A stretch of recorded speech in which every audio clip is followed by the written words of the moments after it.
That was close. Uh, yeah, I guess we're live. Let's see here. We're gonna fix this real fast. Da, da, da, da, da. We're gonna add a new background. I'm sorry. Had some technical issues right as I was gonna start up. I had 7 minutes to figure out how to fix everything. I can't believe I was actually able to do that. Okay. Let's fix this real fast. Yeah. Yeah. Yeah, that is fine. That is absolutely fine. Okay. Whew. Went from having yeah, this solution to this was so crazy. Anyway, let's bring up. We will have to take care of some other stuff later. I was able to. I had to update the software that handles my this avatar. This avatar, Sankyo-san, and whew, having to load the settings from a previous version just to make it run, that was scary. But hey, it worked. I actually had no idea what the settings were, but yeah, the new version was able to load the settings from an older version. Okay, so let's see here.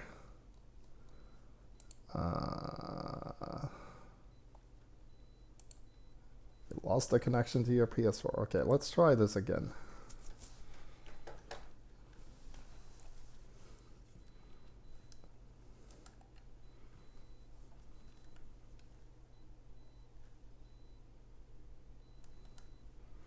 Yeah, okay. We got the capture. We're gonna...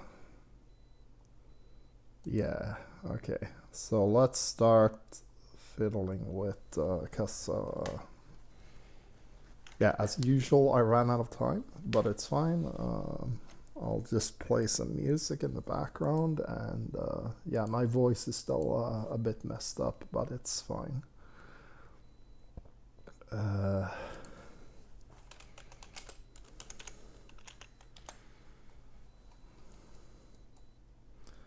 I'm just gonna go ahead and put on some relevant music.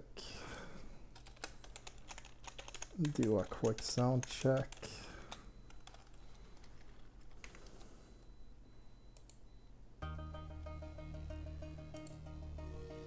Ah, yes.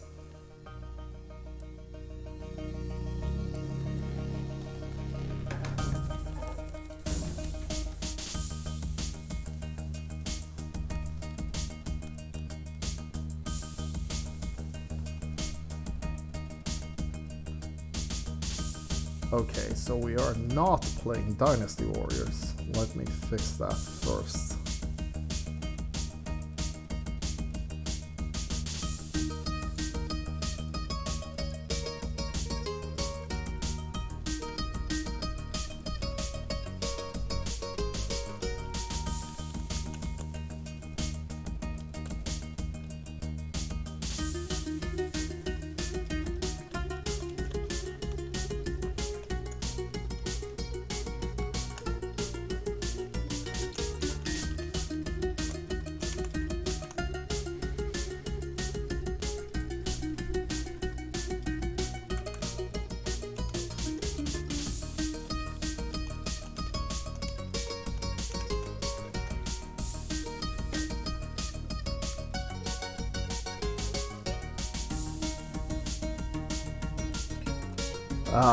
Yeah, it is the first of the new Bubsy games. There's two... Oh, hold on.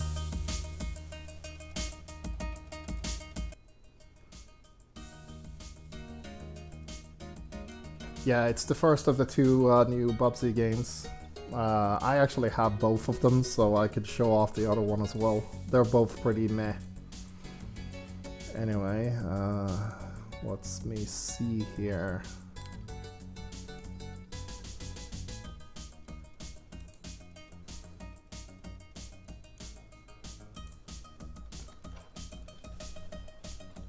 Ah, thank you.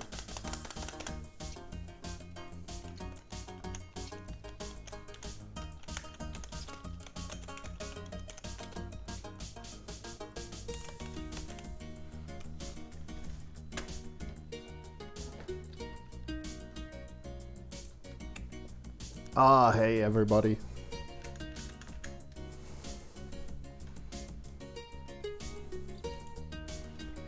Okay.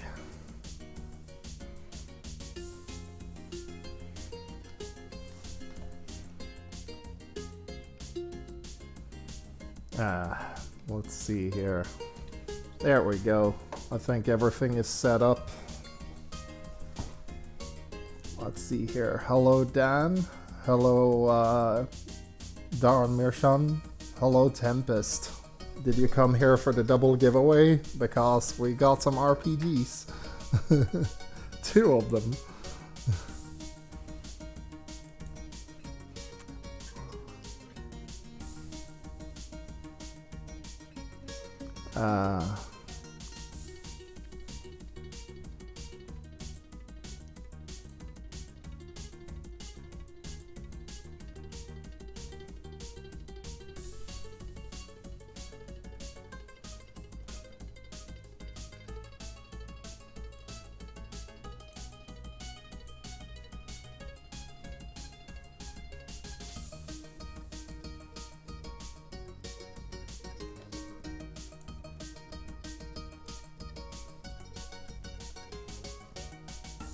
Just give me 1 sec.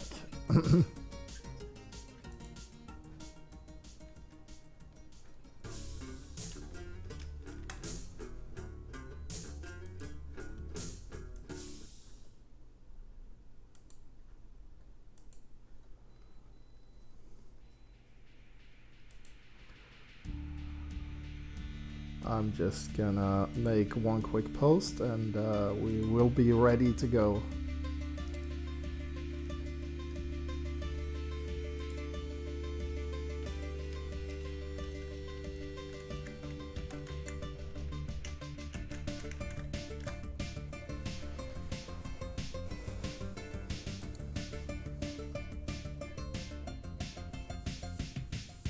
Ah, you came here for the Mika? That's amazing, thank you.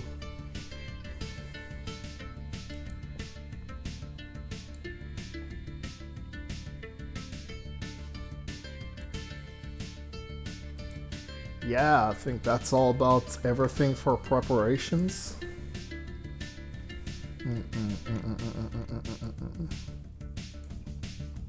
Yeah, let's stop here. I was the music that was playing in the background was BG Ollie's versions of Turrican, the themes from Turrican 1 and Turrican 2. I don't know if I know at least 1 or 2 of you were here when we streamed the Turrican trilogy, quote unquote, because we didn't actually play the real trilogy. We played Turrican 1 and 2 and the one called Super Turrican, which is essentially an unfinished version of Turrican 3. It has amazing music by Chris Hillsbeck, who actually made the music for the game we're gonna play today. So let's go over to the main scene here. Let's see here. Make sure I have the audio down properly. Okay, so here we have Bubsy and the Woolly Strike Back. So first of all, do any of you have any experience with the Bubsy games?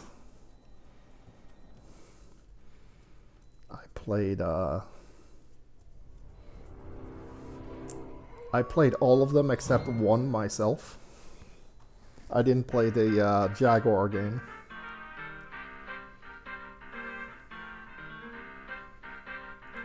Yeah, Accolade was huge back in the day. You've probably seen their logos, or you've probably seen their logo in other games. This is not the same Accolade. What could possibly go wrong, he says. Considering it's Bubsy, a lot of things. You killed, what, like 3 developers by now? Because Accolade aren't around anymore. Neither is, you know, the system that his third game was on. Jaguar had the third Bubsy game, and they are dead.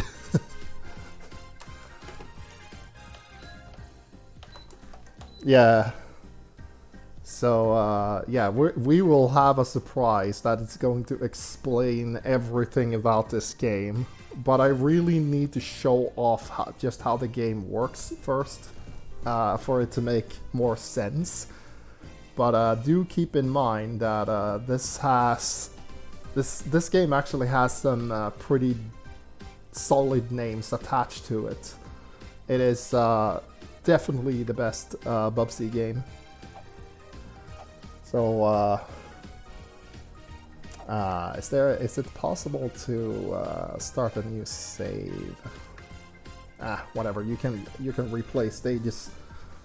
I did like a short practice run on my US account to make sure I still remembered how to play the game. But let's just go to the tutorial. Because the mechanics in this game are actually pretty solid. No, I personally think this is the best Bubsy game. Like, it's not exactly a contest. It's a half-decent game in a series of terrible, awful games. So, it's a standard platformer, but you have some tricks, like you can see up there. You can make him jump. You can make him hover, like this. You could do this in previous games as well. And you can also do this pounce attack. You also have this gimmick that, let's see if I can show it off. If you... I need a higher platform. Yeah, okay, this will do. You can, if you haven't spent your jump, you can jump when you are in the air like that. It's not a double jump, it's just that if you walk off a ledge, you can make your first jump if you haven't already. So that's a trick that you definitely need to get some of the collectibles. Now this is a pretty cool thing where you see this shirt here. It's the black shirt. Black shirt as in not fascist. But you get a black shirt. You get a shield, which is very similar to the Sonic shield. Like, if you take a hit, the shield will take the hit for you and it will go away. But if you collect any more shirts, they will give you extra lives. Like, this was a black shirt before, but now it's a plus 1 extra life instead. And that's one of the things that I think that got Bubsy like on the map, is because Bubsy himself is actually a really good character design.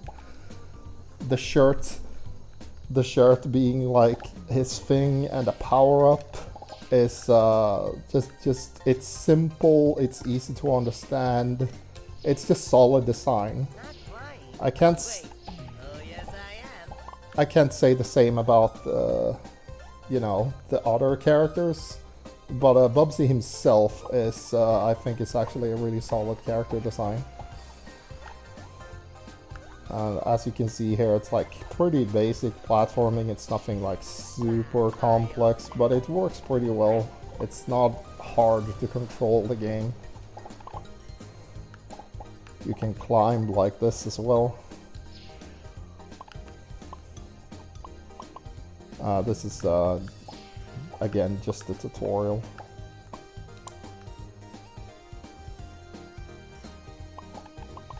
It's pretty good at showing you how things actually operate. And you want to collect the yarn for points and the keys to unlock the vault at the end. And you also want to do it as quickly as possible for high scores. This is just a tutorial stage though, so we don't need to do anything in particular. I win. I'm unstoppable.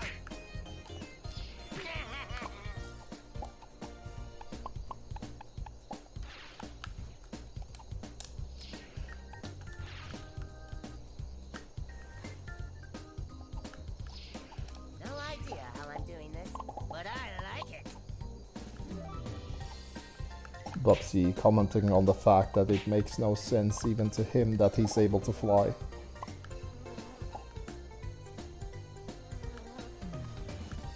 You can make the bees stop following you by luring them to these flowers. The bees just will go up there and get stuck. How am I gliding? I have no idea.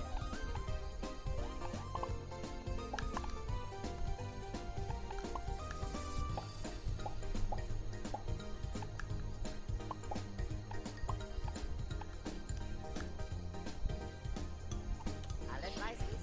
What for?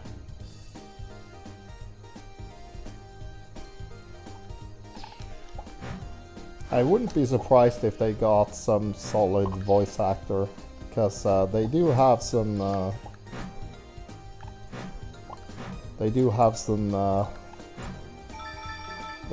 solid people on the team. Like most of the people that actually worked on this, actually they know what they're doing. They're not like the best people you can possibly get, but they are solid performers. Like they got Chris Hillsback to do the music. They got the Black Forest team to do the game itself. Like, I like how the next level code is just the yarn, because you don't actually need to unlock the next level. So we have this overworld map. It's similar to how Super Mario World looks, but it's not actually, like, you can only go in one direction. So over here is the first boss, and to get there we need to beat the stages before the boss. So they stole his golden yarn and he wants to get it back. Not the most complicated plot, but it's an action platformer. So for starters, we're gonna play a real stage and try to beat the boss.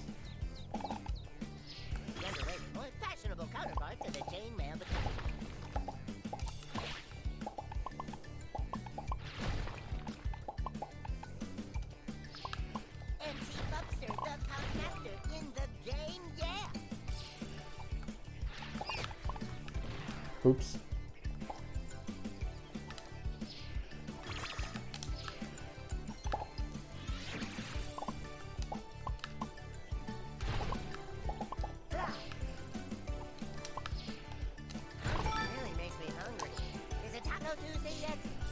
Is it Taco Tuesday yet, he says.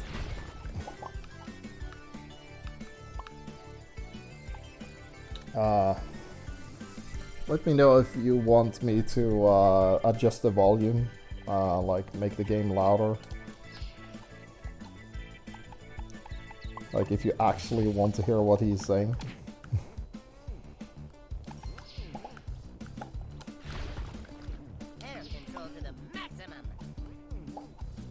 Air control to the maximum.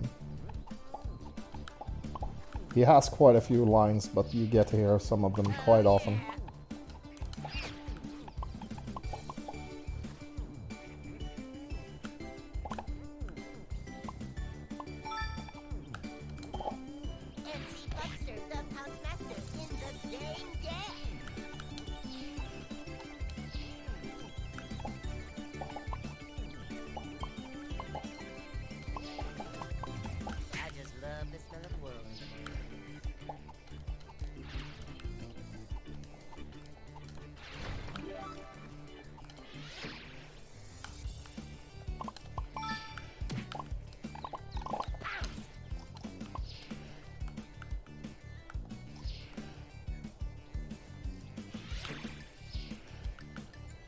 I'm not sure how to reach that point.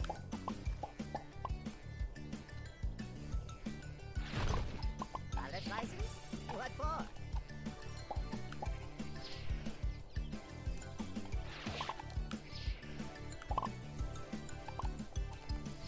Take that, you cotton goblin monster! Another thing that is a pretty cool idea How am I gliding? I have no idea. in terms of gameplay. If you kill an enemy with an attack in the air, you get your air movement back. So you can only do one float or one bash like this per jump. But if you kill an enemy, you can do a second one. And if you keep killing enemies, you can just do combos. Right one. Which is Gliding down. how you get to some of the secrets. Oh yeah. So wasn't speed a factor in the first Bubsy game? This is too. You can see the timer down there, but it's tied to scoring, which is if you just want to beat the game, the scoring is kind of pointless. This is amazing. I love this new ability. But yeah, it's there's a timer in there if you want to try to speedrun the game, so it's actually quite speedrun friendly, but that's what the timer does. You see how the timer counts up, not down? Oh yeah. So it's more interested in measuring how long you take to beat a stage, not that you beat it fast enough. One will is out. So you can't die by time over.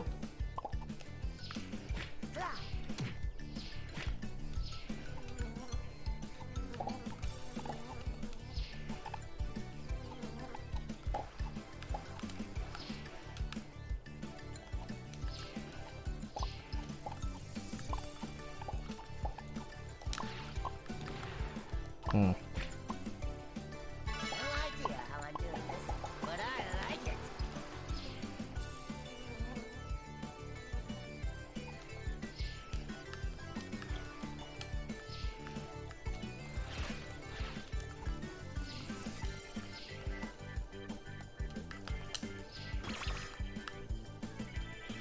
Butthead in your face.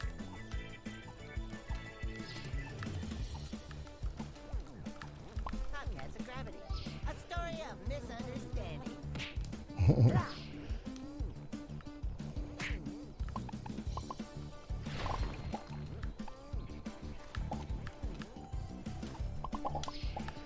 Another cool touch is that they will let you know if something will kill you. You see the sign down there?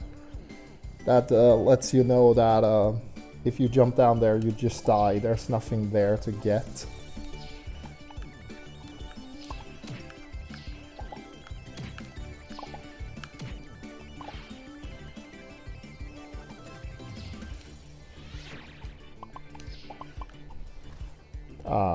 Did I miss a key? Oh, okay.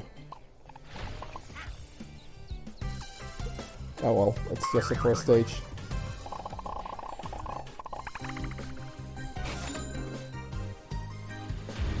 Yeah. This shows off how many the cat heads are like extra lives. So the code for the second stage is to type in first. You can kind of guess half these passwords once you see some of them. So each stage has a challenge, which is unlock the vault, which means collecting all the keys, beat the level without dying, and get all of the shirts. So in this one, there's 8 shirts, 1 vault in each stage, and beat the stage without dying. And so you can do this for every single stage except the boss fights. The boss fights are a bit different. They also have yarn that you need to collect, and like a shirt, a single shirt, and also beat it without dying. There's a trick to that one I'll show off once we get to the boss.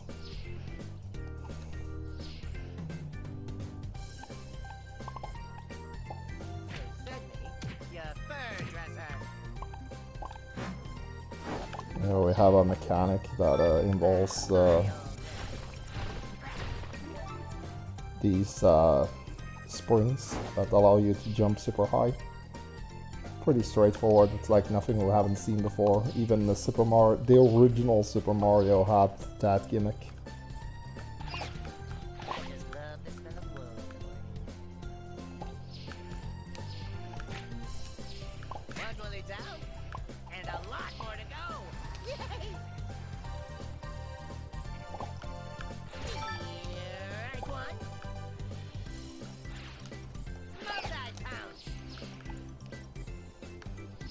A lot of this, they just have a lot of vertical space.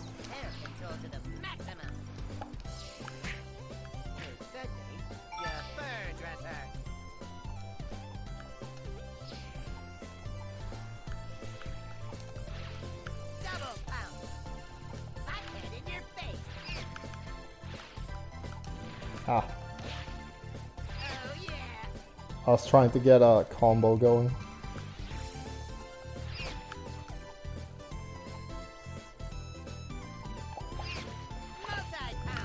Ah. He'll do the Unreal Tournament thing where he says, if you do 2 pounces in a row and you kill enemies, he will say, do a comment, and then he'll say double pounds, multi-pounds, and then ultra pounds, and monster pounds. Just like in Unreal Tournament. If you're super old like me, you will know what that means.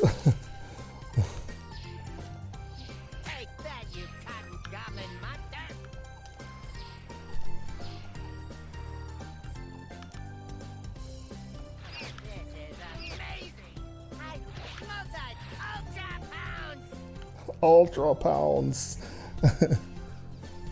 Yeah. It's in other games too. Even Killer Instinct copied that.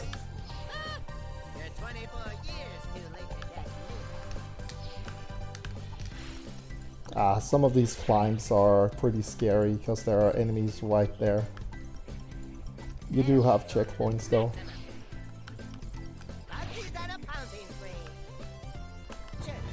Like that. If you climb too fast, you might run into an enemy. The game can be pretty cheap like that. Oh, come on. Let's just go to the last one. No idea how I'm doing this, but I like it.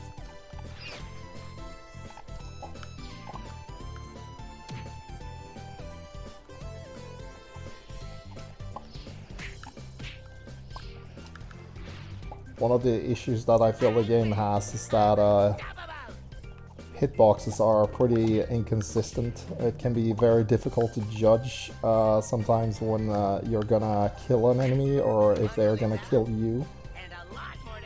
One of the things I liked about Balan was actually that when you jumped on enemies, you had this extremely large hitbox. So that you could even kill enemies on the way up rather than get killed by them. So there were many instances where I thought the enemy was gonna get me because I jumped into their face. But it turns out that Balan is like, nah, we don't care. Your hitbox was out and the hitbox is bigger than the enemy, so you're good. But in this, it's very finicky.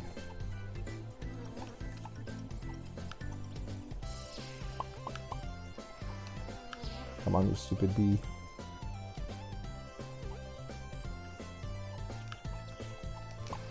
But there's plenty of opportunities to get extra lives. You can even go back to the tutorial stage and just fill up if you really need it.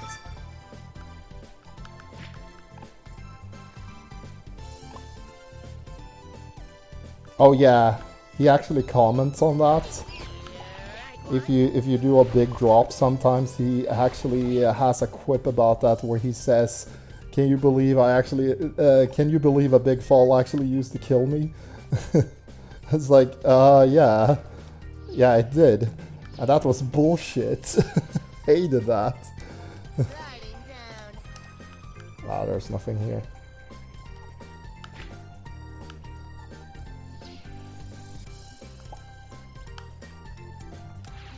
Oh, come on.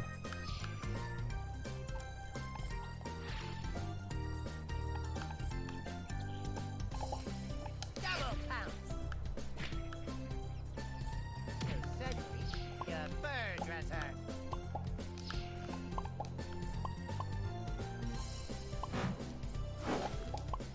Take that, you cotton goblin monster! Not flying. Wait. Oh, yes, I am.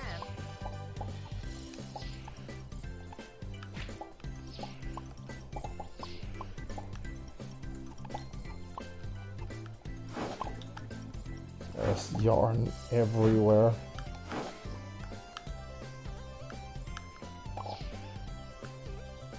Suddenly, your fur dresser. The underrated, more fashionable counterpart. Let's see here. Get Sillies. At least you're not playing 3D Bubsy game, because that's considered torture in 11 countries. Hello, Get Sillius. Welcome to the stream. Yeah, Bubsy 3D is pretty rough. I did play that one as well. It wasn't as bad as I thought, but I wouldn't call it a good game.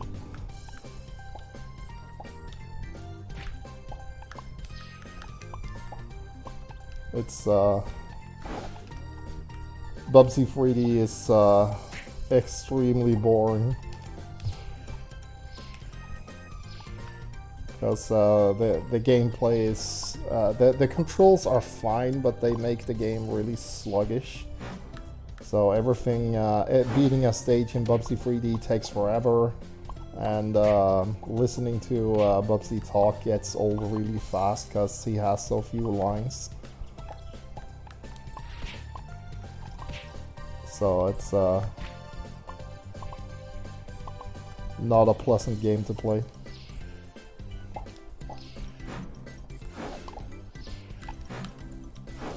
How am I gliding? I have no idea.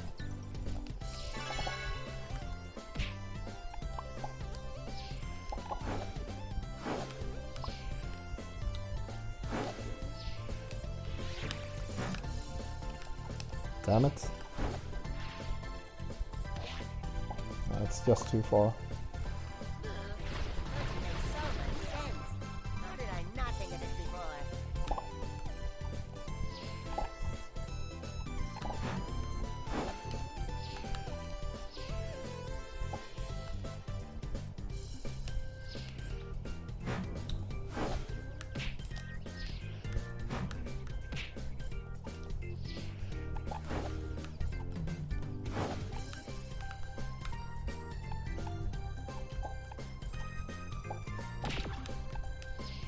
So we got all the keys, which holds a lot of these.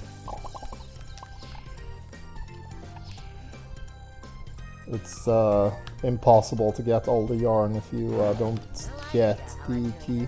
But I like it. Or at least it's supposed to be anyway. There's probably some trick used by speedrunners.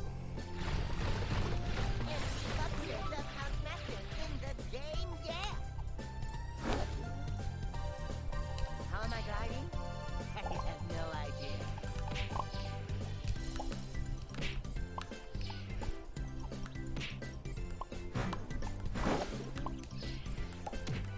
The thing about the enemies is that they always respawn. You're 24 years too late to tell me. So killing an enemy only makes them stay away for like, I don't know, 30 seconds or something. Yeah, that's enough. Really? I made it. Yeah, Bubsy 3D definitely suffers big time from early 3D syndrome. Next level code is Bubsy. You could have guessed. It has codes like meme worthy first, Bubsy. I think one of the level codes is claw, so you can literally guess the passwords. Bobcat does not concern himself with the opinions of Woolies. Oh yeah, there are tips too. Like they explain some of the mechanics, like how you can do a jump if you fall off a platform.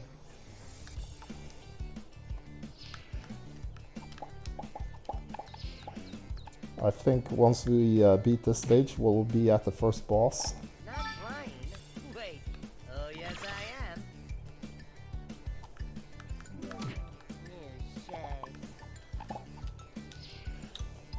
One Willie down, and a lot more to go. Yay! Ah, nothing there. But yeah, so what do you guys think so far?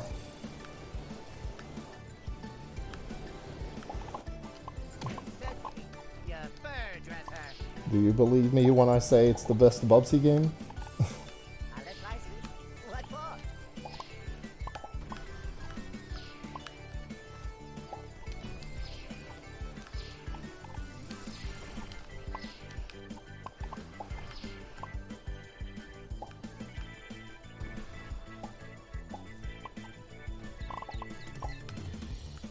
Bobcats of Gravity. A story of misunderstanding. He keeps commenting on the fact that he can hover. Oh, there's an extra life.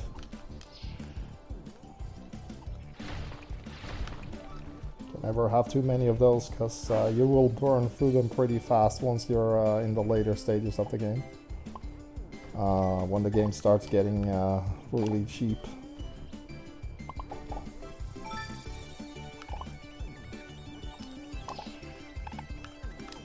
Air control to the maximum.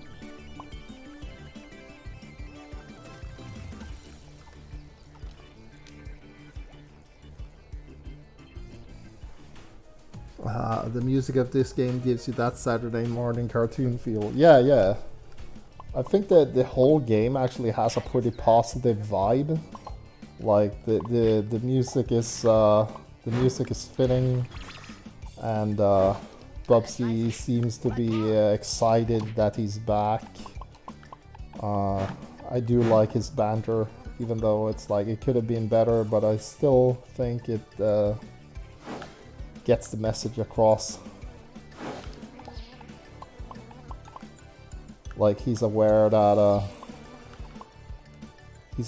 he's been gone for a long time. He's aware that his reputation isn't the best, but he's excited to be back.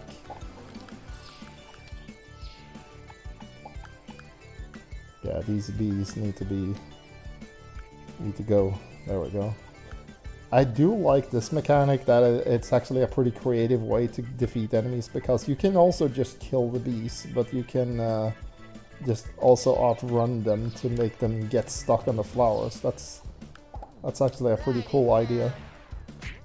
Wait, what did I take damage from?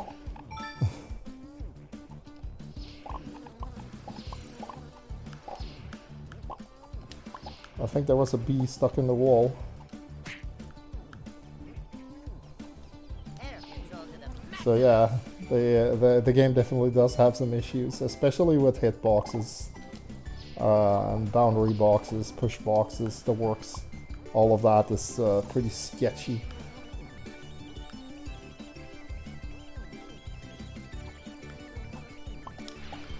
It won't screw you over that much, but like you saw, I took a hit by landing on a climbable wall because a bee got stuck in there. Like, that's pretty bad.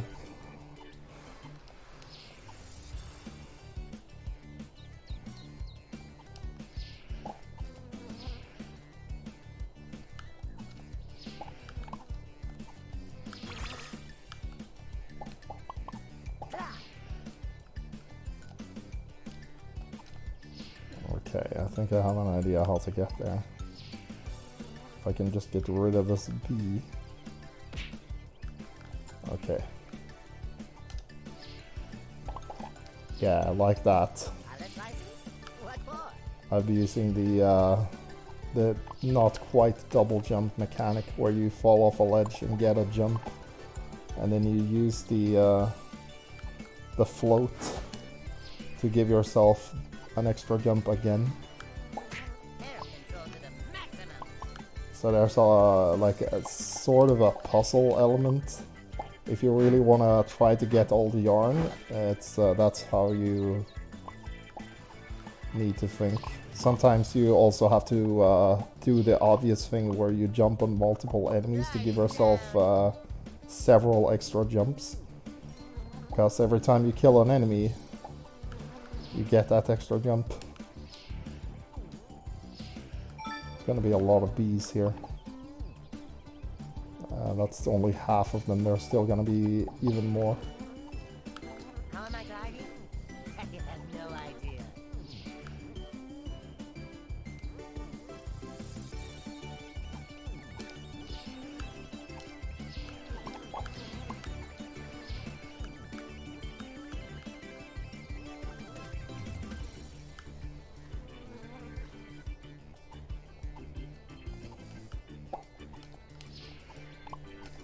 I think I'm gonna try to dodge the rest.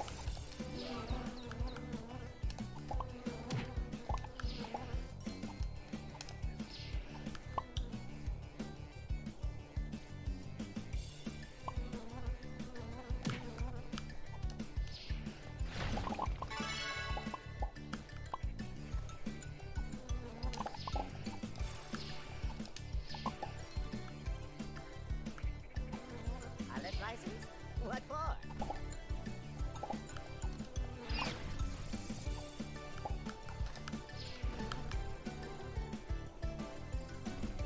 Wow, this bee is just... Come on, come on. There we go. Just a little more until the boss. Gliding down.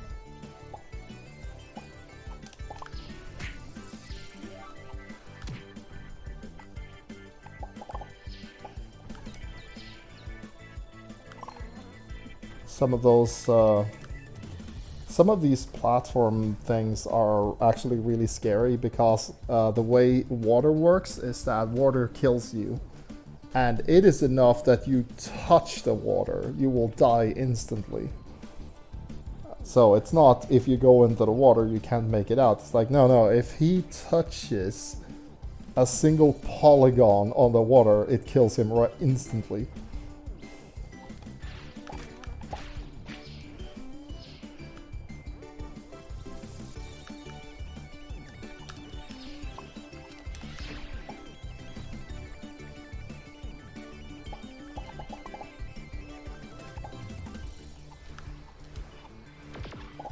Pilot license?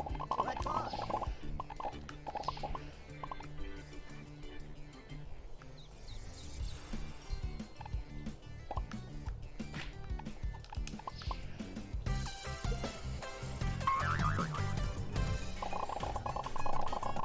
Ah, we got a trophy.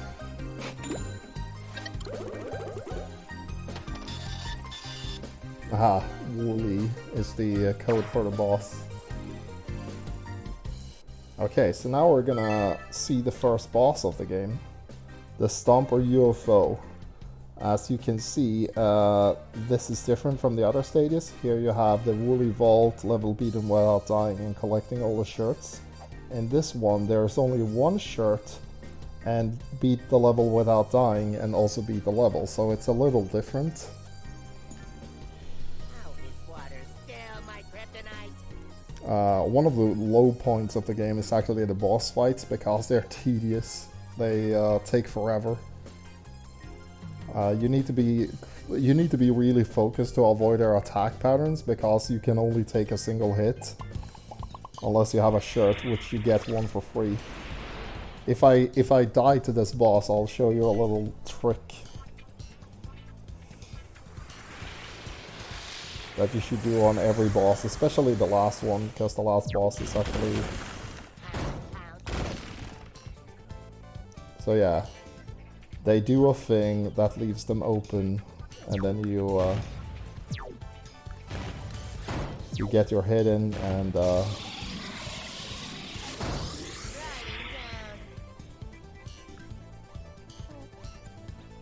then you have to wait for the boss to come down.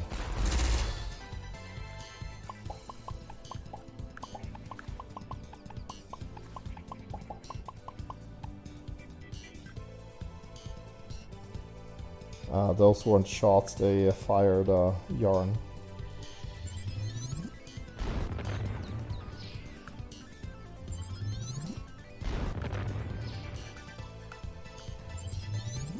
Wow, come on. 3 in a row?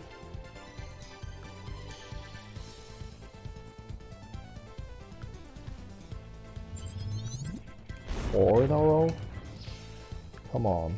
You have other attacks, please. 5? Oh my god, how many? Wait. Oh, yes, I am. Do any other attack, please. Okay. So the boss fight should be over.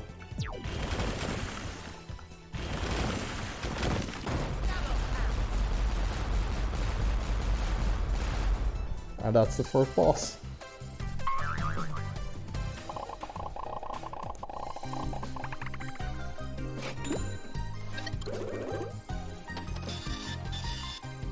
Claws. Yeah.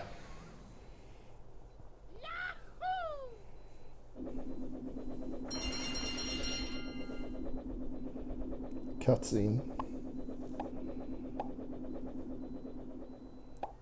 So they just created more stages. One thing that you can do that is actually I'll show it off. I'll take a death and show it off, because there is a thing that makes the boss fights a lot harder if you don't know. So if you go down here like usual, you grab this, and then you die. If I can make him kill me. Yeah, okay. Come on. There we go. And we take another hit on purpose. Okay, I couldn't take a hit on purpose because the hitboxes are weird. I'll still try to take another hit on purpose. Okay, so this thing. So that's what happens if you don't jump. So now you're back at the stage again. So this is the boss. And you go down here and there's no black shirt. So now you can only take one hit before it kills you. So if you die to a boss, you're at an automatic disadvantage. And you can also see the timer. The timer is at 50 seconds already, even though the boss fight just started. So what you can do is you just exit the level like this. And then you go back into the level like this.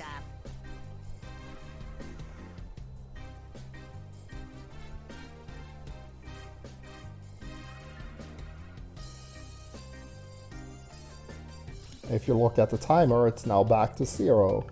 And the shirt is back. So that's a really dumb trick that you can use. There's no reason for you to keep trying to fight the boss. Speedrun. Yeah, it's if you want good times on the stages, it's like you just exit the stage. You can also use this trick, which is a quick way to get extra resources for when the game starts being unfair. Because you don't want a game over, because that means you have to play the whole world again. So if you just do this, you go back to the tutorial stage.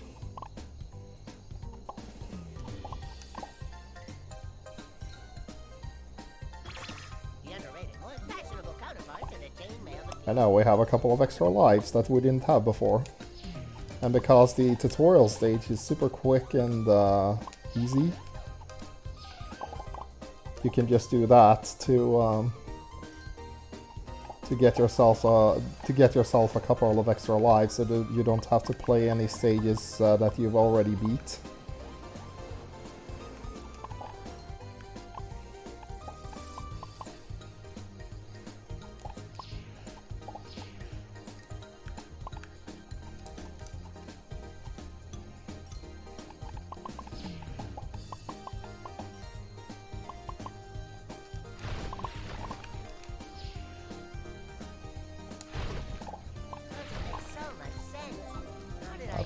We went from 9 lives to 13 to 14 to 15 to 16. Like you see how many extra lives we're getting for like no effort.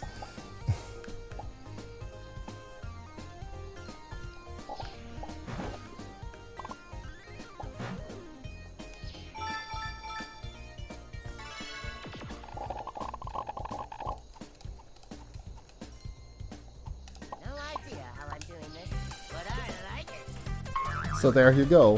What was that? 7 extra lives that we get to keep.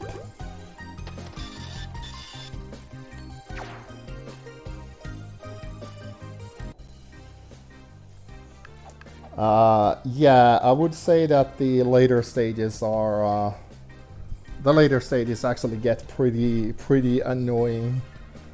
The first couple of stages that we just played there are quite easy, especially if you know what you're doing, but the later stages are you have to deal with a lot of bullshit all at once, like the rocks coming down and doing springboard jumps while you have enemies following you, and there's death pits, like that sort of thing where you have to deal with multiple sources of bullshit all at once.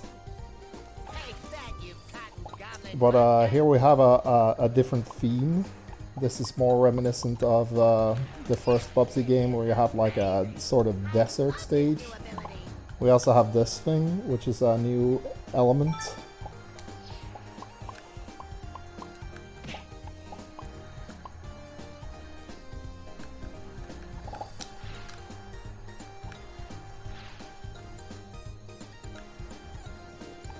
And also, here you have a thing. You can tell that there's nothing down there because they would have shown you those signs with the skulls.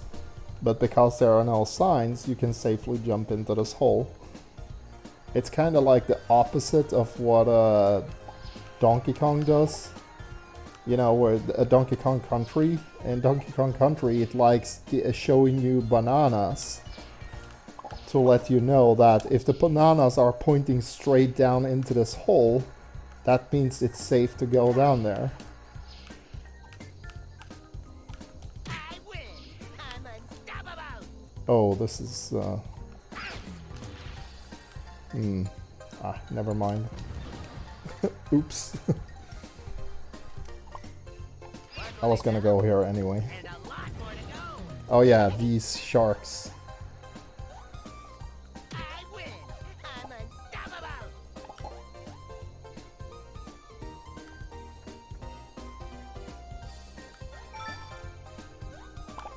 I just love this little world.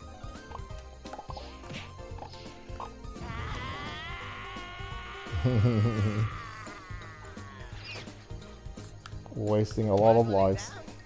And a lot more to go. Yay!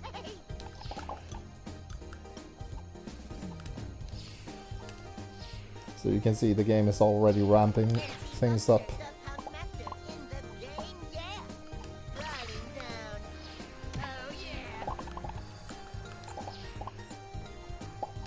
It's nothing too crazy yet, but the game does get the game does get pretty cool towards the end, where they're just expecting you to die. Yeah. And a lot more to go. Bubsy does have Bubsy does have a comment where he will sometimes comment on the fact that he has 9 lives left, if you do have 9 lives Remember left. when falling too far used to kill me?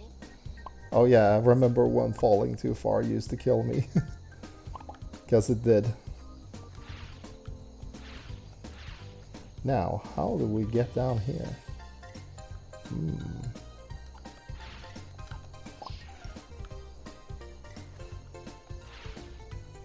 Maybe Hunting really makes me hungry. like that? Is it Taco Tuesday yet? Just think we killing those. Ah!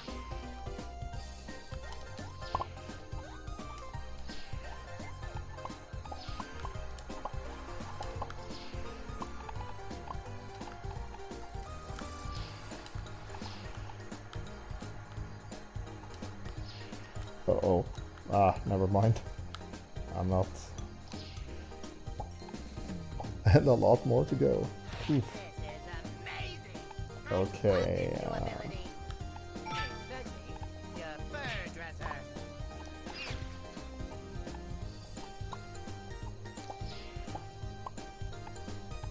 I win! I'm unstoppable!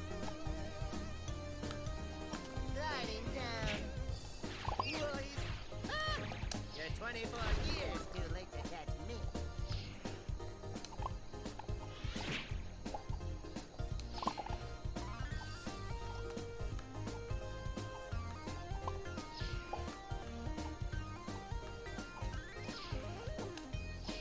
Podcast and Gravity. A story of misunderstanding. Uh-oh. Not flying. Wait. Oh, yes, I am. Take that, you cotton goblin monster! Ah, damn it. Ah!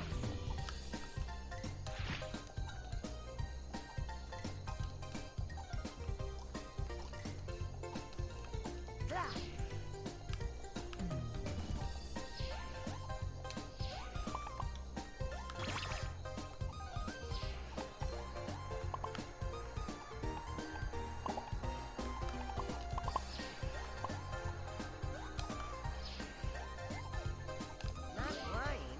Wait. Oh, yes, I am. Doesn't make so much sense. How did I not think of this before?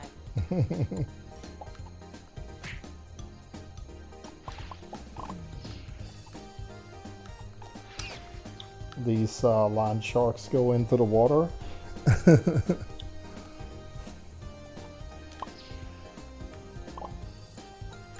control to the maximum.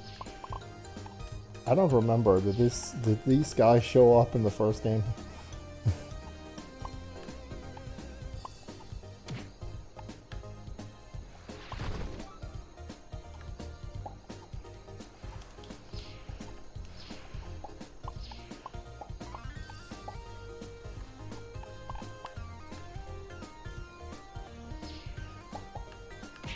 No idea how I'm doing this, but I like it.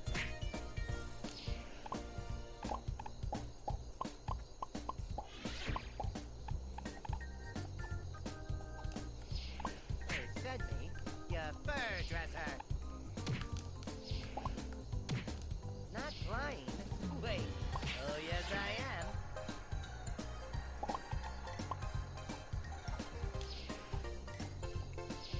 Ah, I missed a key somewhere.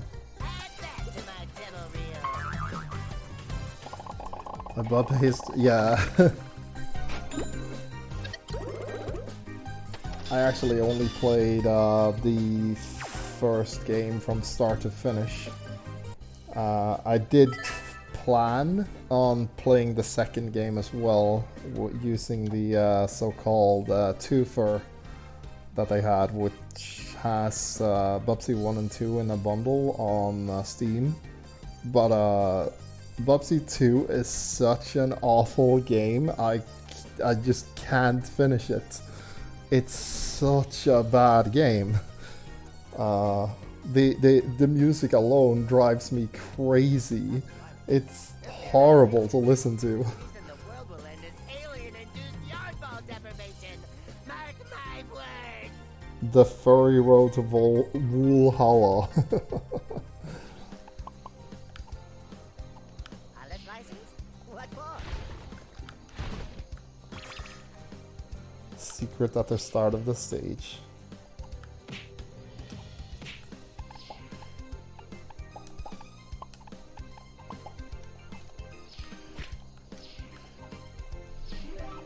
Air control to the maximum.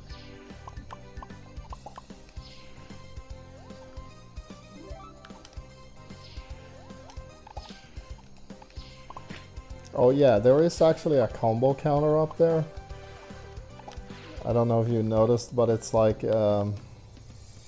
collecting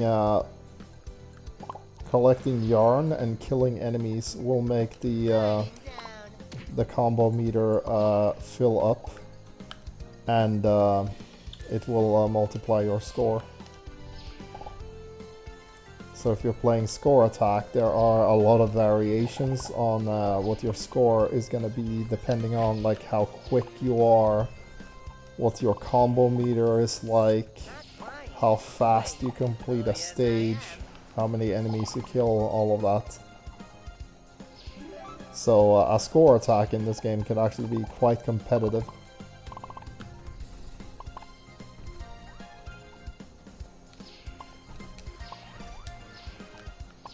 Because it gets pretty complicated. Which is surprising.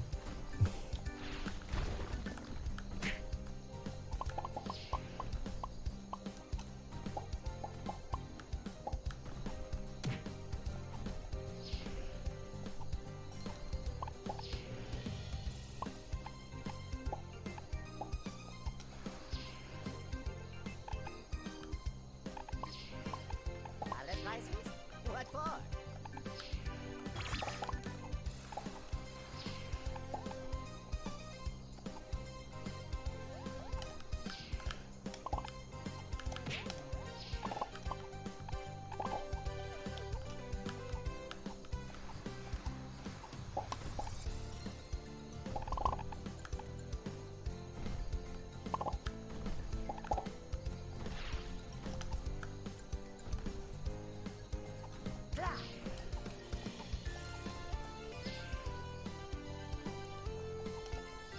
This is actually going quite a bit better than I expected. I'm not good at platforming games.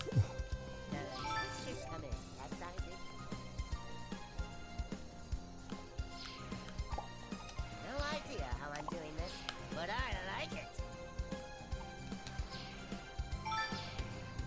Uh-oh.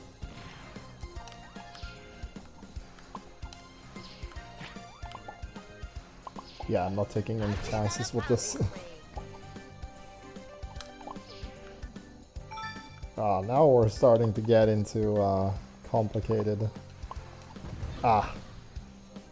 platforming, where you get let's see, Bubsy 2 was my first Bubsy game. Oh, I am so sorry. Air control to the maximum. I win. I'm unstoppable. Oh, hello. Where was the hitbox? Again, where's the hitbox? Ah, screw this. This is amazing. I love this new ability. I don't remember there being music in Bubsy 2. Oh, there's music. You might have turned it off to save your ears, but the music in Bubsy 2 is horrible. I actually watched a YouTube video just to make sure I remembered it correctly, and it is as bad as I remember. It was actually worse than I remember.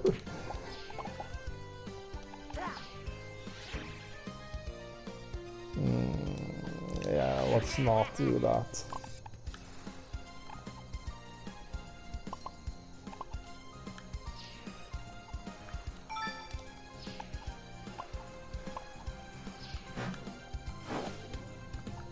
No idea how I'm doing this, but There's I probably a like it. key up there.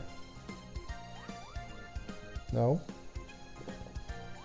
I do like that you actually have pretty good control over the camera. Like you can see pretty far if you move the camera manually.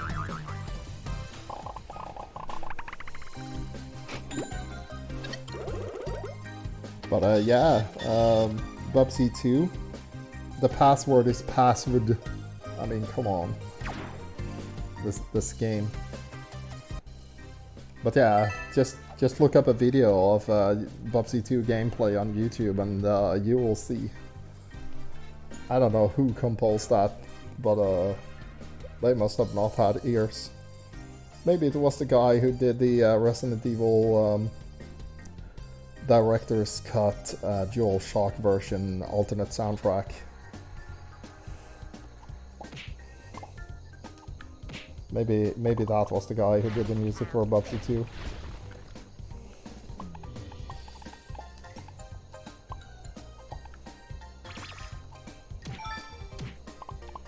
Either way, they did not want to make that mistake again, so they hired Chris Hillsbeck to do some decent music. To be perfectly fair, though, I think this is actually for a soundtrack made by Chris Hillsbeck, it's actually pretty meh. Like, this is probably the worst soundtrack he ever did, in my opinion. So the music is like, it's pretty good. It's upbeat, it's fitting. But Chris Hillsbeck's audio is usually way better than this. Oh shit.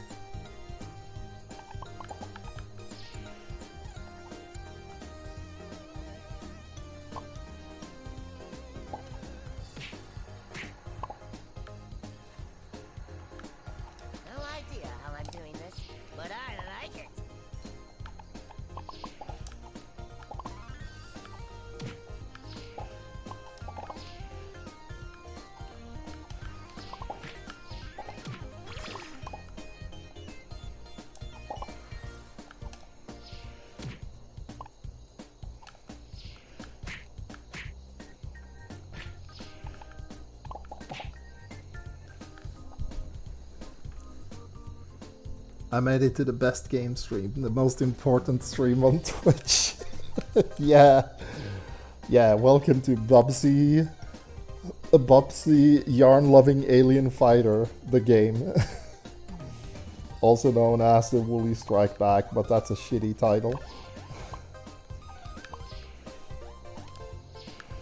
We are currently on the second world. We defeated the first boss and explored some of the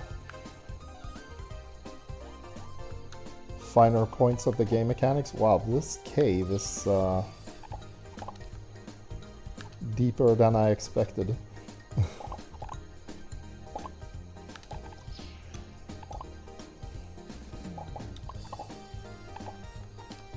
Extra life, get. Oh, damn it. Maybe we're gonna lose that extra life right away. These damn sharks. Come on. Ooh. Okay. Okay. What?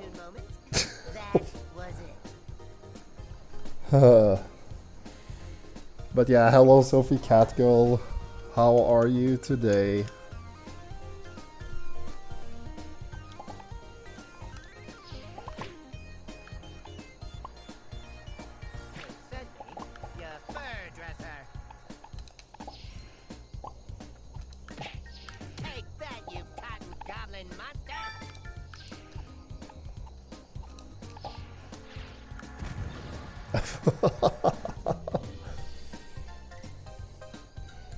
We are not making buffalo coffee. I win. I'm unstoppable.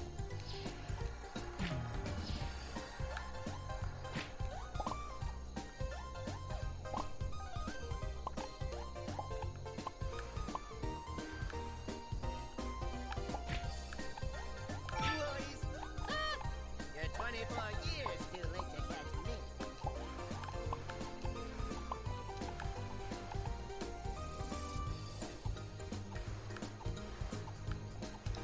guys hiding? I have no idea. Ah, my old crap.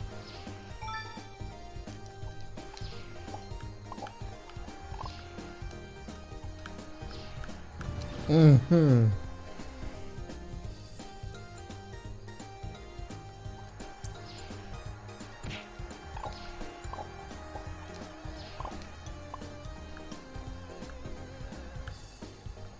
In your face. Ah, there's a black shirt down there.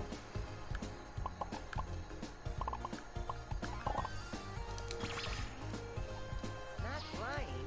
Wait. Oh yes, I am.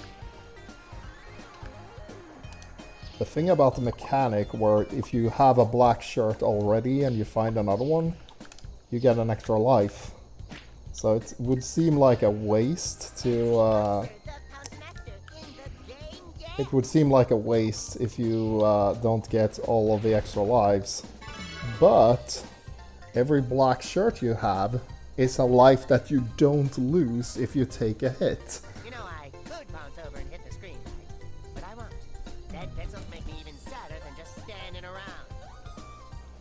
around. You played Bubsy on the Super Nintendo? Yeah, that was I think my first one too. I believe Bubsy 1 was the one I played first. Bubsy 1 is okay. Like, as a Sonic clone, it works pretty well, I think. I definitely like this better, but I can see where how Bubsy almost got a cartoon show. He got a lot of coverage in video game magazines. Once upon a time, he was a up-and-coming star. And then he had a bad game, and he had another bad game, and he had yet another bad game.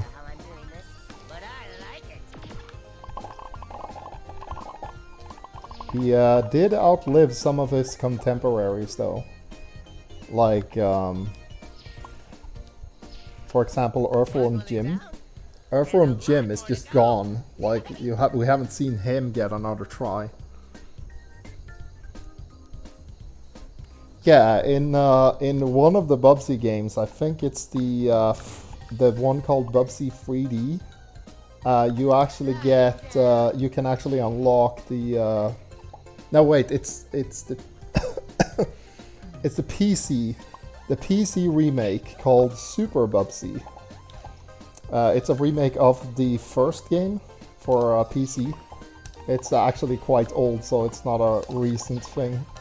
But in that one, they added collectible secret televisions, and if you get all of them, you unlock the pilot episode. So you can actually see what the show was going to be like. Mario. Screenshot. I'm definitely taking a screenshot of this. There we go. So yeah, he had a lot of opportunities just lined up, and then the games just failed to impress. So it's a shame, but it's also pretty interesting. Like I said, Bubsy got a lot of extra chances. This game came out, and like I said, we don't see Earthworm Jim anywhere. Remember Gex the Gecko? That character? He's gone. He hasn't had a game in like, what, 20 years? Yeah, Earthworm Jim did have a TV show. And the TV show of Earthworm Jim was actually quite successful, if I remember. Like, people actually rather liked it. Yeah, Gex definitely had better games. He had much better track record. But Bubsy is the one that's still alive. We will get into that, how that actually happened, though. Once once we get to the surprise, you will see how Bubsy was the one that actually got the second chance that he did.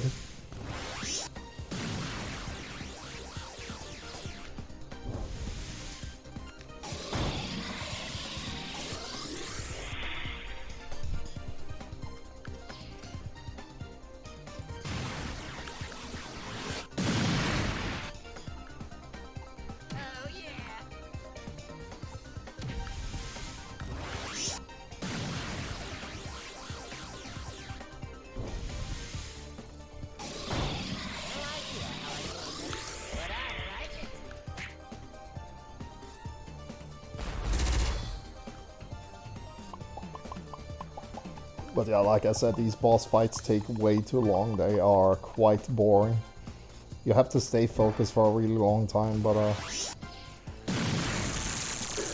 oh, I forgot.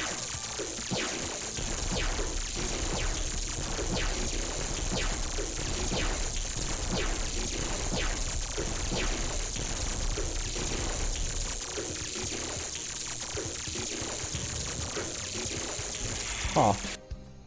I seem to remember that's how you're supposed to do it, but either way, yeah, you remember, like I showed you before, if you exit out of the level, you can get your black shirt back. And also reset the timer. And it doesn't count as dying. So each boss, if you do it like this, you only have to do the boss once, and then you don't have to come back to finish up.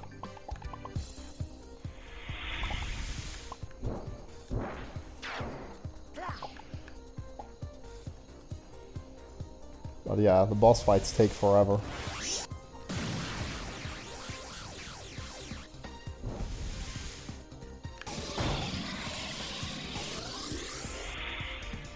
And they have so many invul frames that it's extremely hard to get a second hit on them.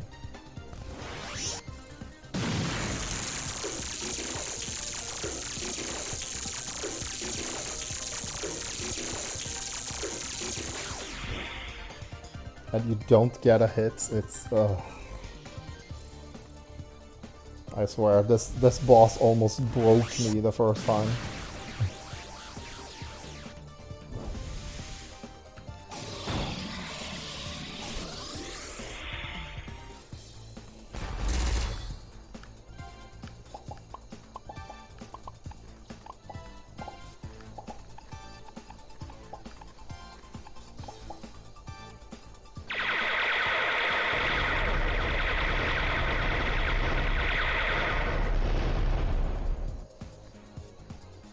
Like, you see how few opportunities you actually have to get a hit in?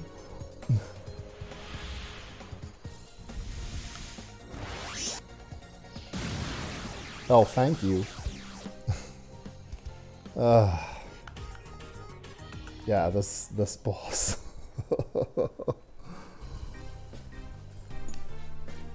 We'll keep trying until we either beat the boss or run out of lives, and then we'll do the giveaway and I'll get to the surprise. The game's holding down the player. Yeah, well, this boss fight is... The boss fights are definitely the worst part of the game. Because I do think that the platforming is pretty good. Like, it's actually solid. The people that made the game actually know what they're doing. It's not, like, super great or anything, but it has some finesse. It has some interesting challenges. It has some replayability. It's just the boss fights are so tedious. It's like they're trying to bore you to death. And everything has a hitbox.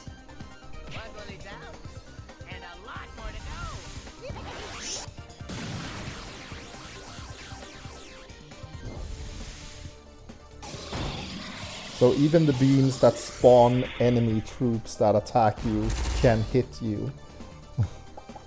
Because why not?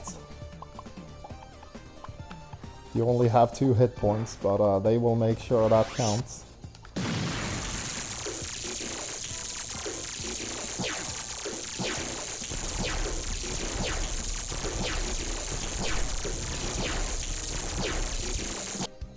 Yeah, this BS.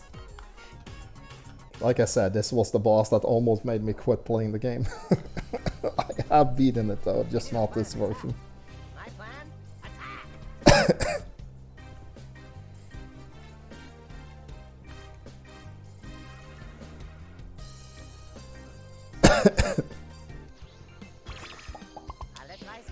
What for? But yeah, just hang in there. We will either beat the boss or die trying. Either way, we have a surprise.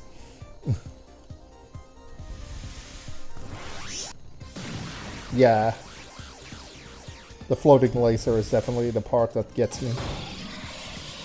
The rest of the boss fight isn't that bad, but the floating, the double laser is just so BS.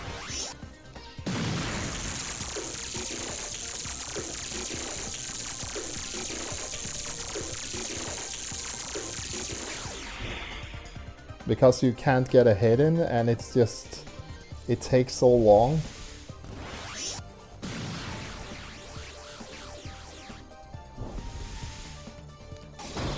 Oh yeah, if you haven't noticed, there are spikes on these walls too. Just in case you overextend when you try to get to the airlifts, the fans. If you go too fast, you will run into the spikes.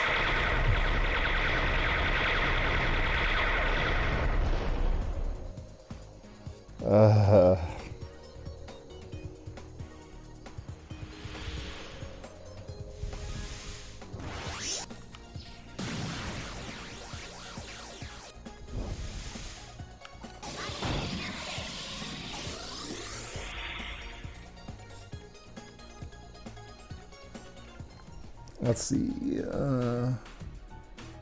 Gex is a cool concept. The games are a hit and miss for me personally. Yeah. But some of the Gex games are actually pretty good. Some of them are trash.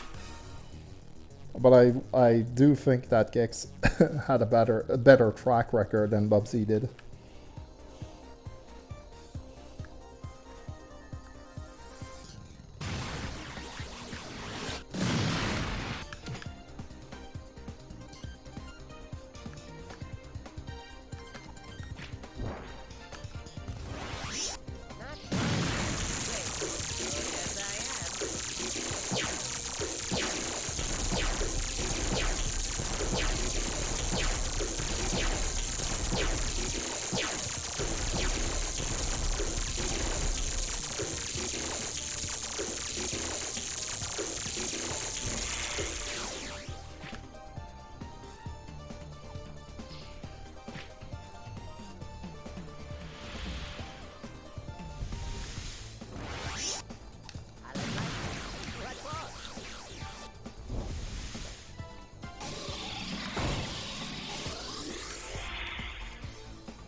The 3D Earthworm Jim one. I mean, what about it? It's the 3D Earthworm Jim one. Oh, that's I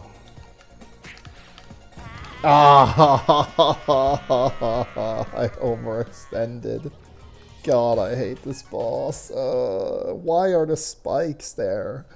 They didn't need to do all of these things.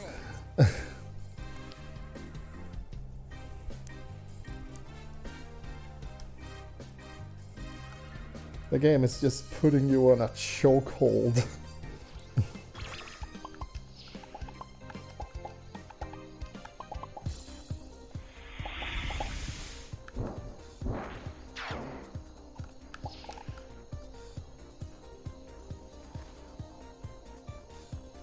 Yeah, this is the second boss fight.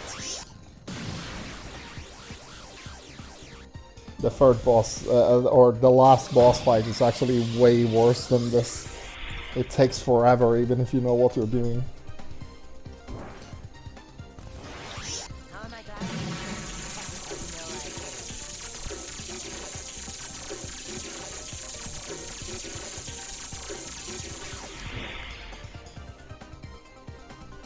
You're supposed to be able to get a hit in there, but it's really hard.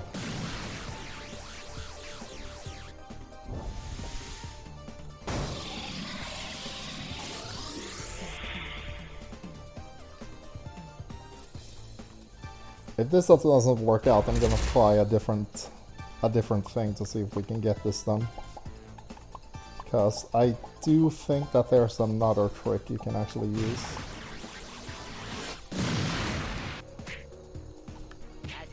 If you get sick of the boss. Oh, come on! What?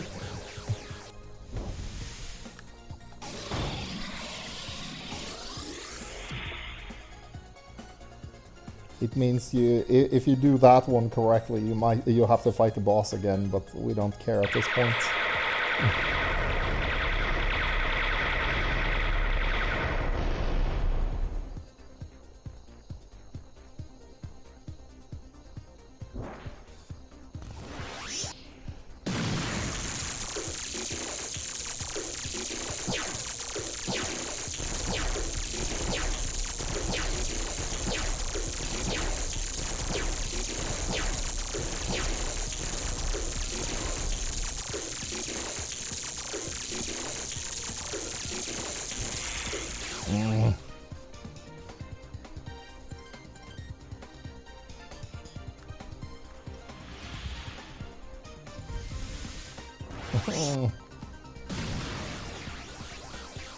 Okay, so we're gonna do another thing, but this means you have to fight the boss again because it doesn't count. But we will do a different thing, because if you continue,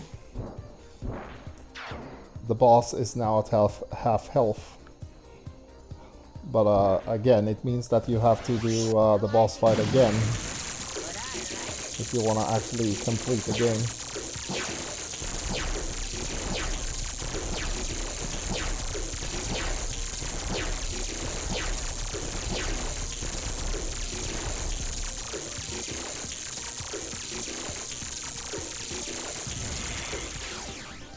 Huh.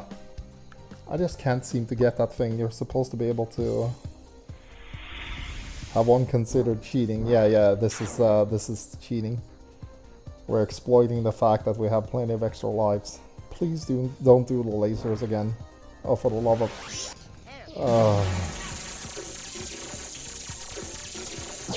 we still have some time though.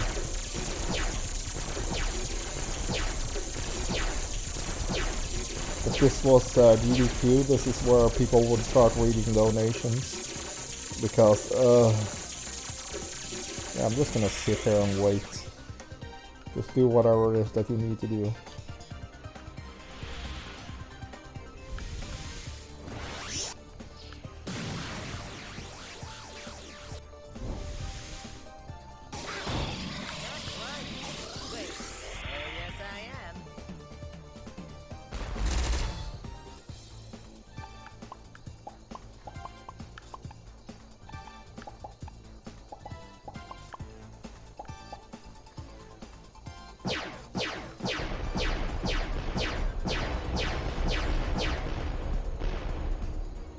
Switching up the patterns again.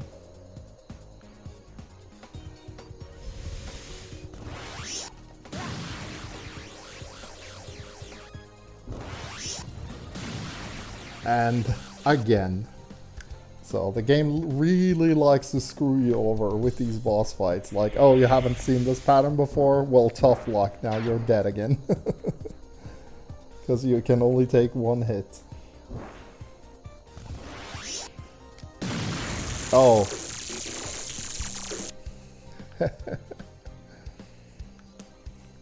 Yeah, we only have 5 lives left. Yeah, random attack patterns, and he also switches things up. Like Jack said, this is just a second boss fight.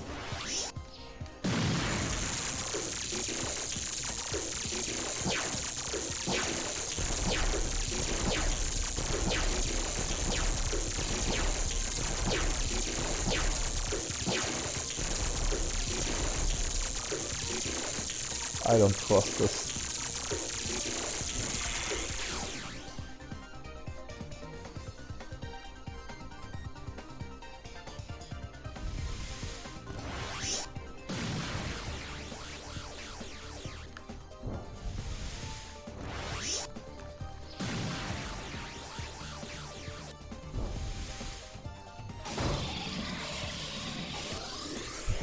Yeah, you better be ready for the attack combos.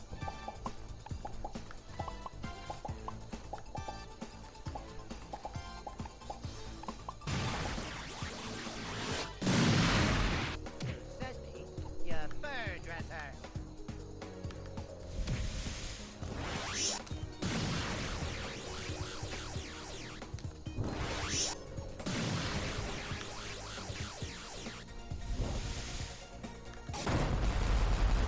Haha, yes.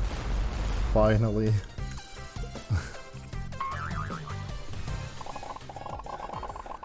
That was the second boss.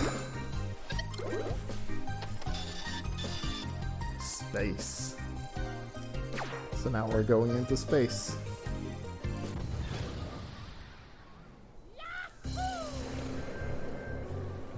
The aliens kind of ran out of place to put the map, so they brought some more map with them. So now we have stages over here. So this game only has the world map.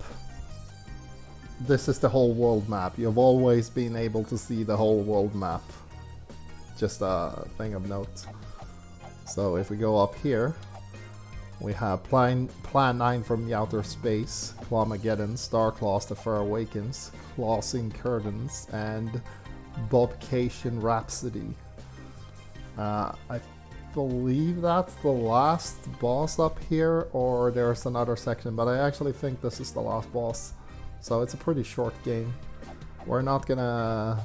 I can actually show off one of the stages for... yeah, let's do one more, because we still have a little bit of time before the giveaway. I'll just show off what the end part of the game looks like. So now we're in space, which means we immediately have these cannon things.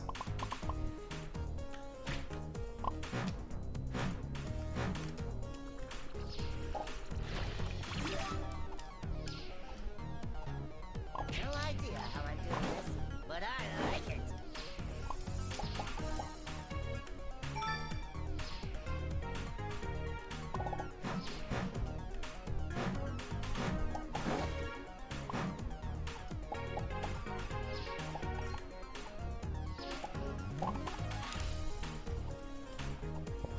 Oh yeah, these platforms will spawn spikes that kill you.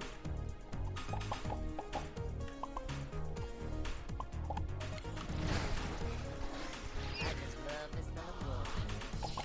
We also have these annoying enemies that will continually rebuild themselves.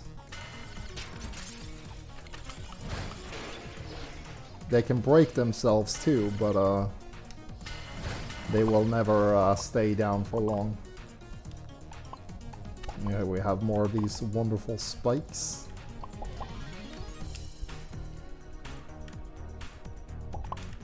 Told ya I was dead.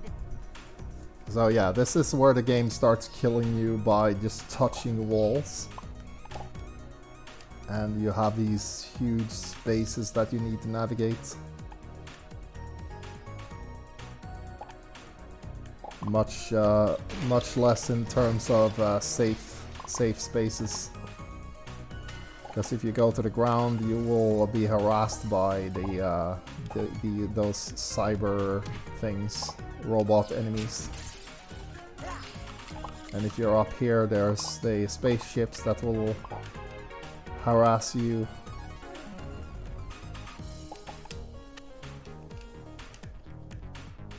I'm not sure how the hell you're supposed to...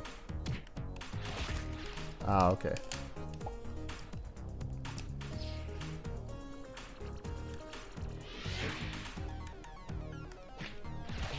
I live like what for?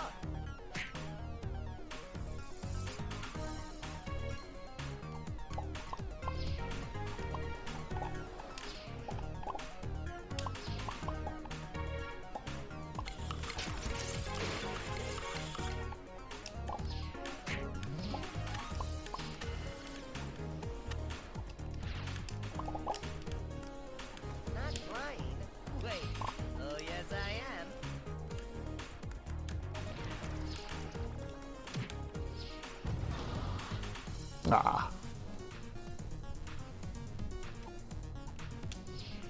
Let's keep going and see if we can just beat this one stage. Bubsy makes so much sense. Oh, come on. How did I not think of this before?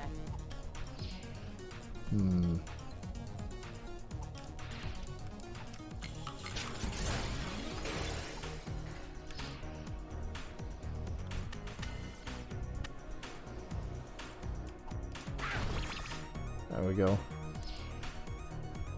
Now we're just gonna try to make it to the end. Sliding down.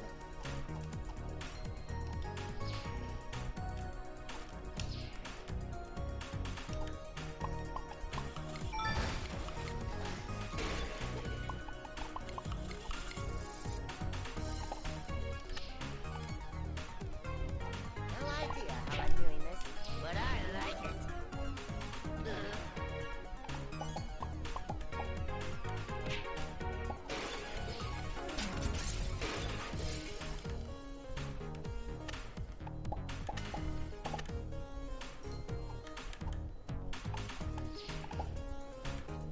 Pilot license? What for?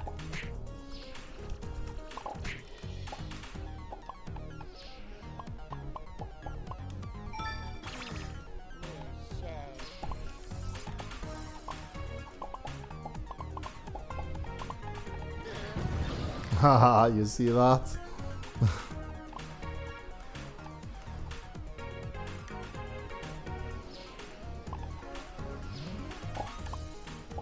Ah, no. The game just tricks you into standing on a thing that crushes you.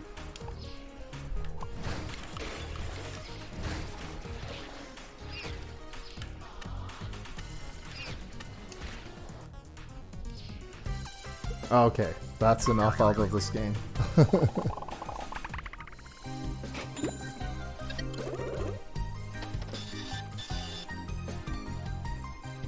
Sonic.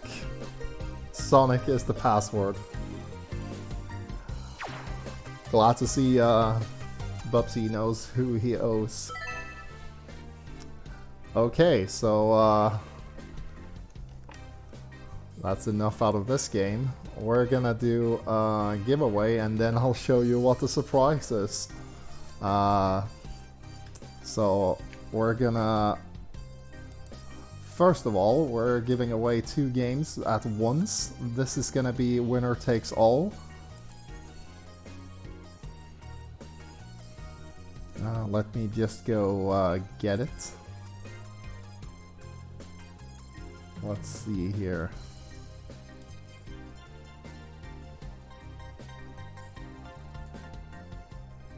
Oh yeah, if you want in on the giveaway, do the usual thing where you type 39 in the chat. I will tell you what the games actually are. We are giving away Zwei, the Argus Adventure, and Zwei, the Ilvard Insurrection. Both games in the Zwei series. The Zwei series. So if you want in on Zwei, you should type 39 with numbers in the chat right now. And in the meantime,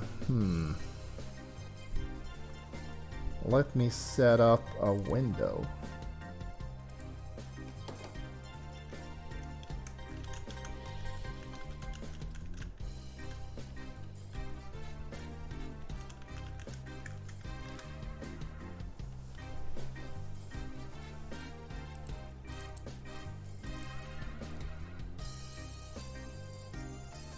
Here we go.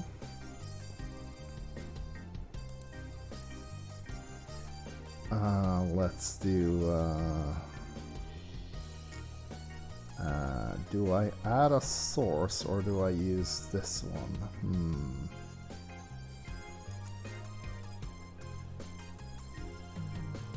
Browser, perhaps.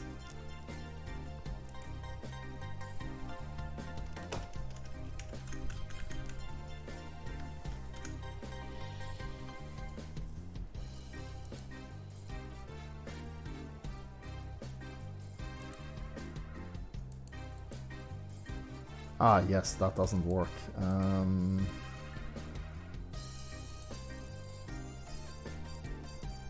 What if...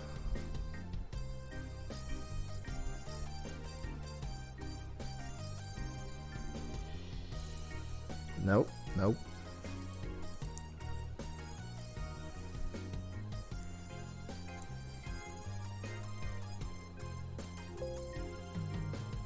That does not work. Okay, let's see. Can I do it with the window capture, perhaps?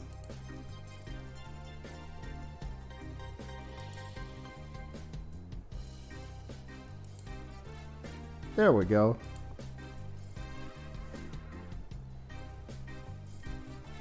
That is good enough, I guess.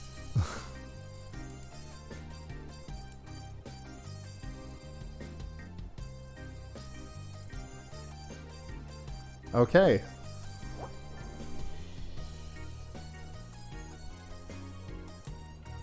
There we go. Okay, so yeah, giveaway. We got both of the games in the Zwei franchise. Zwei the Argus Adventure and Zwei the Ilvard Insurrection. If you want both games, just type 39 in the chat. And we will do the spinny wheel thing.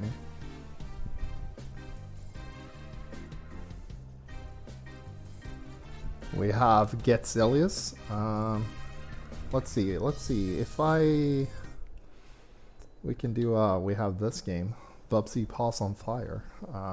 We're not gonna do Paws on Fire though. Maybe later. But yeah, so far we have one contender. Let's do a little timer. Let's do some Chris Hillsback music.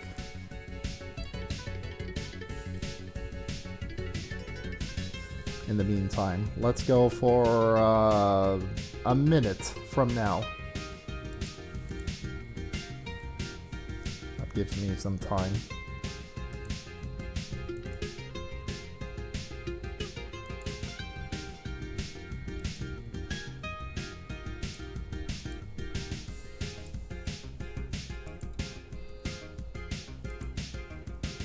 Dun dun dun dun. I'm surprised that Tempest is not in on this. You don't like RPGs, or do you already have both Zwei games?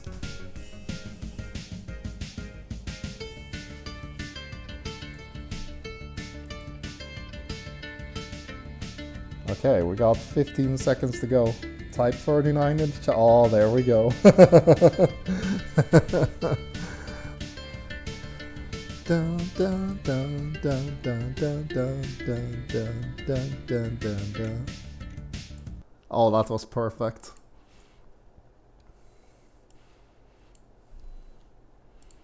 Okay. So let me check the chat again. Ah, pretty cool, Dan. Okay, we have 3 people. We have Pretty Cool Dan. We have Hexelf. I should ask, is anyone familiar with, because I think of that every time I say the name, the Journey to Silius? The NES game that was supposed to be based on Terminator, but then they made it an original game instead. 84? No, sorry, Slim, you fail. Yeah, Journey to Silius has an amazing soundtrack. Yeah, Journey to Silius. Okay, let's see, who was the... Oh yeah, Tempest, of course.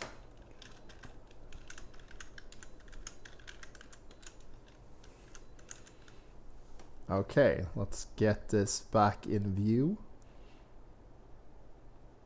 I'm gonna just close down. Okay, there we go. Get E for efforts. 84 is not what you should type. But hello, Slim.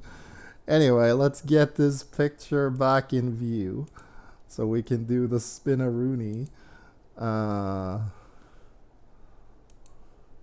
Yeah, there you go. Sup, y'all? We were playing Bubsy, but we are gonna do the giveaway and then we have a surprise. I swear it's gonna be worth it, and I definitely needed to show off the game. Either way, let's get this spinny thing going. I trust you can all see it. So let's spin on this part. And we will see who wins both games. It's pretty cool, Dan. Congratulations. You get both games. Oh, I mistyped that, but it still counts. So we're gonna close down this. And I will get you the codes. Let's see, I need to open up Steam to do that. So give me a minute.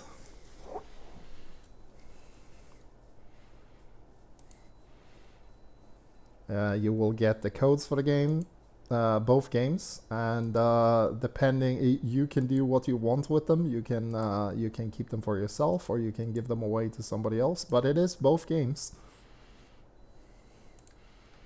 So here's, let's see here. I'll type the names for you as well. This is Zwei Argus Adventure. I'm gonna send that first. I don't actually know which order these came out in. I just know that it's one and then the other.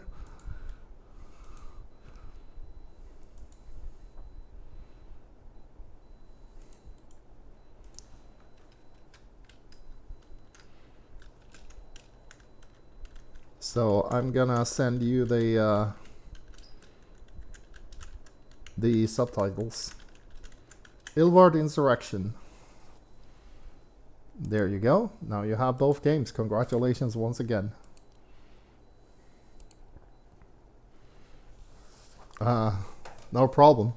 Okay, before we do the surprise, I'm gonna do a super quick rundown because again, this is pretty important. So I'm gonna go back to the tutorial and just remind you what the gameplay mechanics of this game are.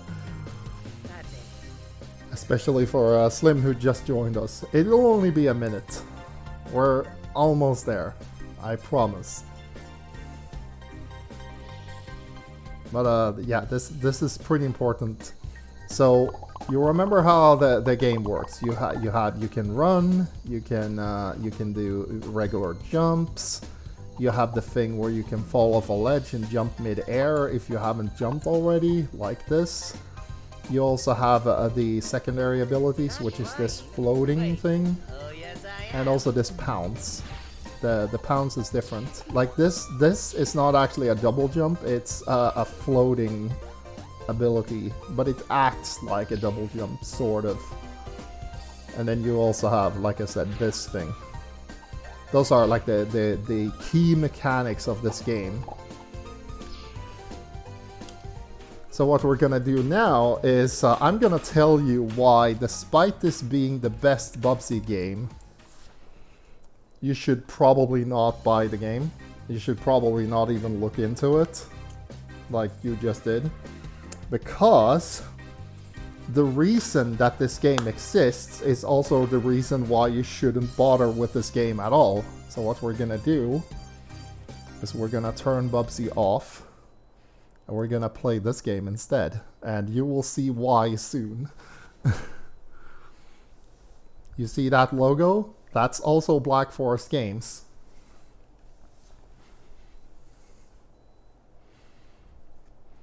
So we're playing Giana Sisters Twisted Dreams Director's Cut, which is the PS4 update of the Giana Sisters game.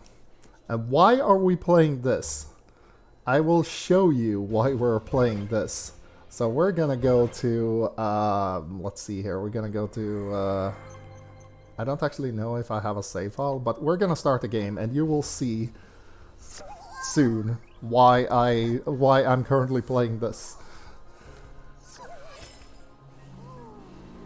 Because this is related to the Bubsy game that we just played.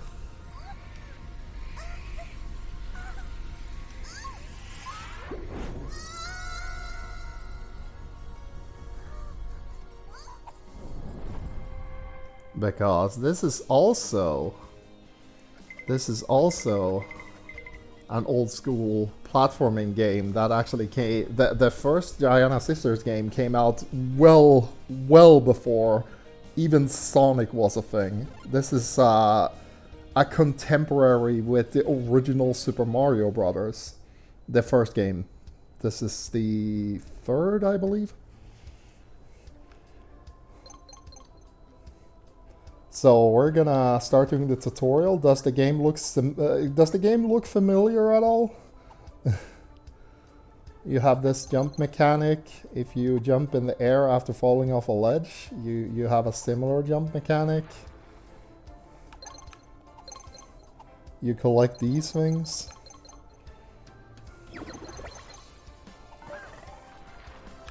You can jump on enemies. That kills them, and you also see that they don't actually stay down permanently. The guy is still alive. You also have these things. You see the signs. I bought Giana Sisters DS from BR for about 120. Ah, yeah. Yeah, it's definitely a slept-on series, but just you wait. You collect these things to unlock stages.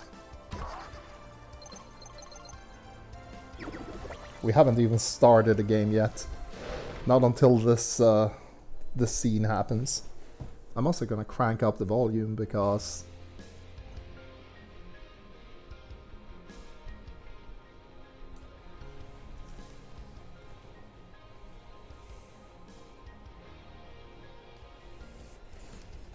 Okay, so you remember the Bubsy abilities? The floating? You can do the floating in this game. And also that bash thing, you can totally do it in this game too. But you can do it up and down. You can bounce around like this. If you bash your head into a wall like that. So the only reason that Bubsy the Woolly Strike Back exists is because of this game. It's literally a simplified, worse version of Giana Sisters. So if you were interested in Bubsy, you should play this instead. It's literally the same game, but better at everything. It has better music, it has more stages, better bosses, more content.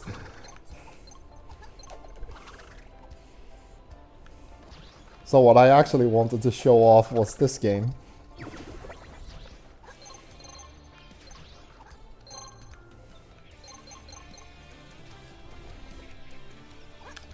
Yeah, the soundtrack is great.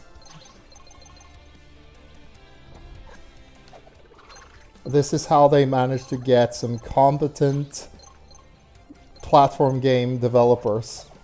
They just grabbed the guys that did this game and said, can you make a Bubsy game? And they were like, yeah, how much money do you have?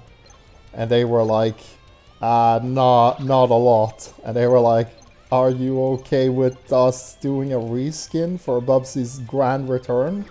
It'll cost you like 50 bucks. We already have the engine. We already have the mechanics. All we need to do is switch out some of the graphics and simplify the game to be dumber and simpler so that even kids can play it. And there you go.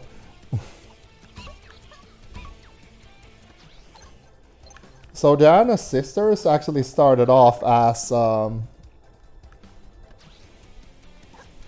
a Super Mario clone. Ah, the effects, yeah, the fact that you can switch like this. Very cool visual.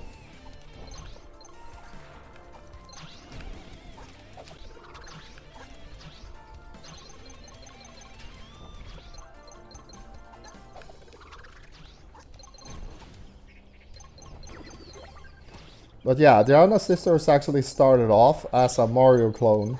Somebody just basically took Super Mario and they made Super Mario on the C64.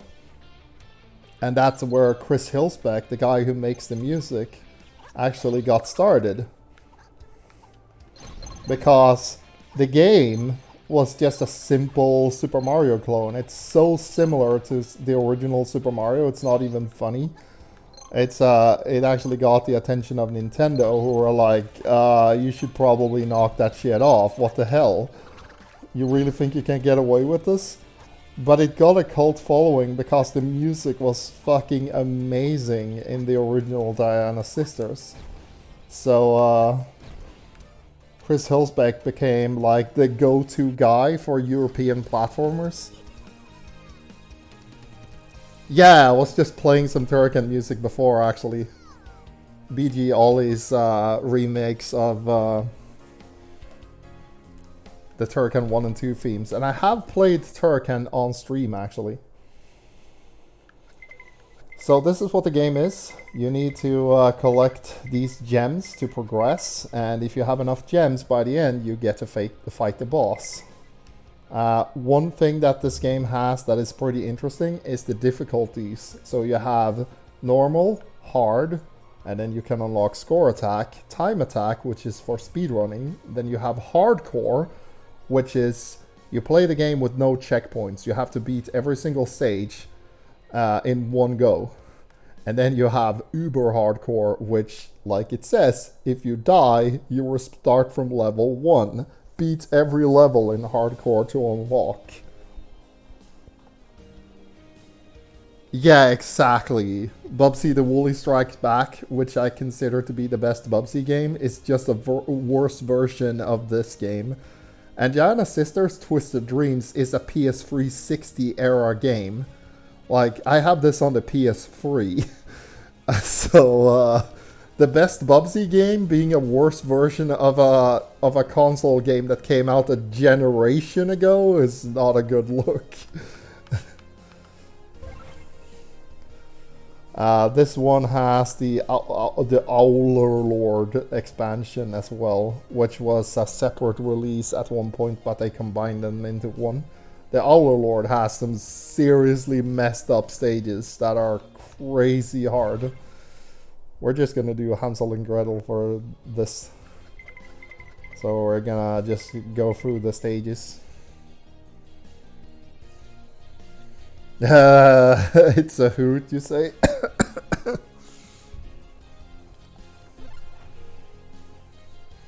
But yeah, so sorry for tricking you guys, but like I said, there was gonna be a surprise. The only reason that you should show off... The only reason to show off Bubsy, that Bubsy game is to show off this game, I think. Because this is definitely the better game. There's also some pretty cool tricks where you can switch... oh yeah, I should probably explain. The way this works if you press square, you will do this attack.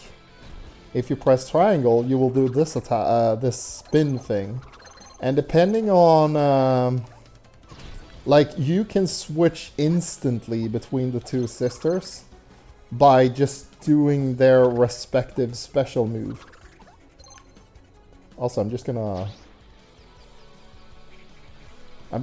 let this song play for a bit.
I guess I could note that this theme was made by Chris Hillsbeck, and this theme was made by Machine Supremacy.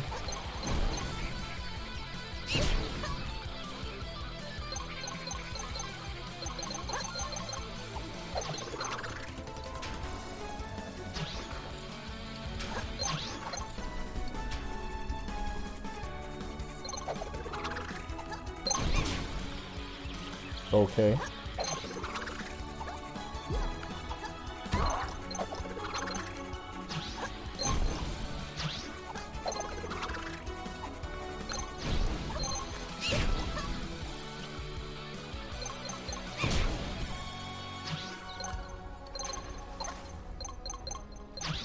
I love the one-for-one transitions.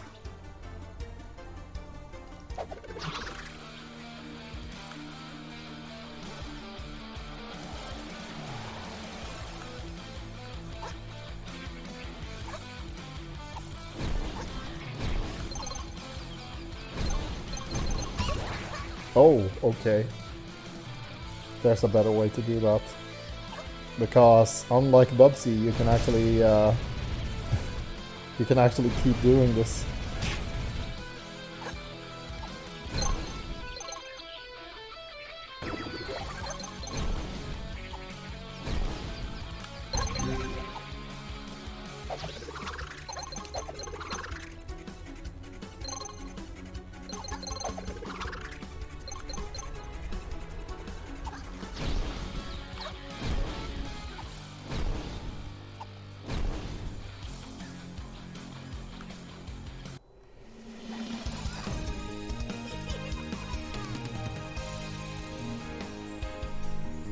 There is also a further upgrade to this for both the PC and the Switch. I forget what I think the Switch version is called the Ultimate Edition or something like that. It adds speedrunning, like an extra game mode that has you playing like sort of a versus racing thing. It's like basically a speedrunning versus mode that is similar to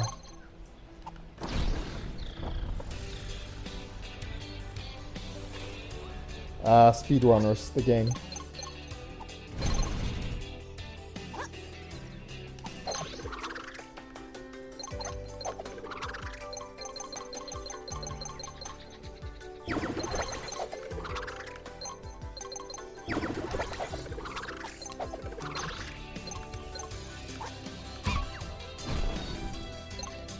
Oh.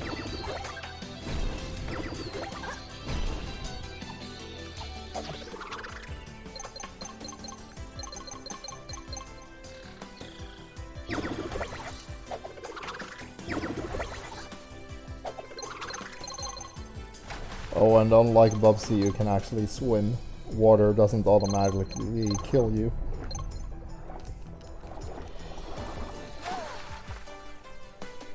Yeah, that's like the main gimmick, because it changes everything, including the enemies. And there's also like this, for example, where you can't get out unless you're the blonde sister. If you're the red sister, you're stuck.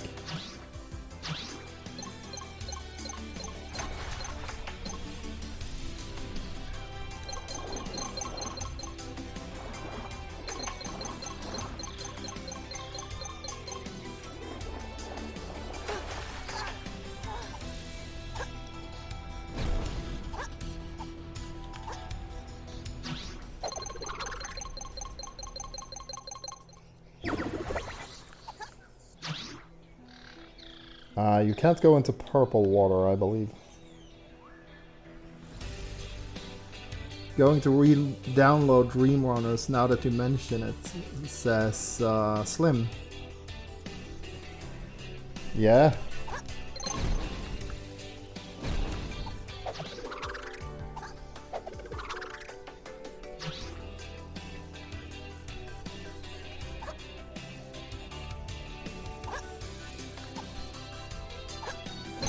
Oh, you're supposed to go up there. That means you should go down. Because there's something down here.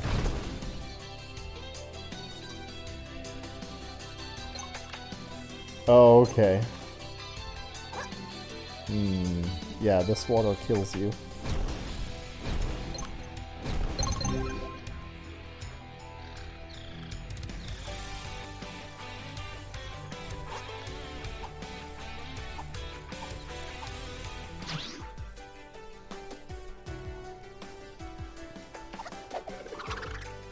I like that the blonde sister with the cushy theme song is the one that has the horror universe, whereas the rocker has the cute, like, My Little Pony version.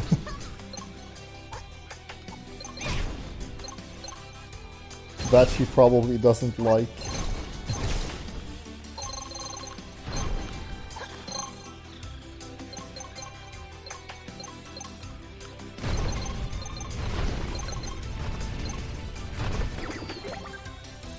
So now we're doing Sonic the Hedgehog. You were supposed to go in that direction though, so let's go back up.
And just like in Bubsy, if you hit an enemy, you get to do your special move one more time. So that is something that the game just expects you to do by the end. Like, you're just supposed to know how to do that to get multiple extra jumps. Currently we're playing on the normal difficulty, which actually doesn't force you to do. You don't have to collect the rocks. You can get to the boss anyway. But in the initial version, it was pretty harsh. Like, you actually had to get most of the crystals to even get a shot at the boss.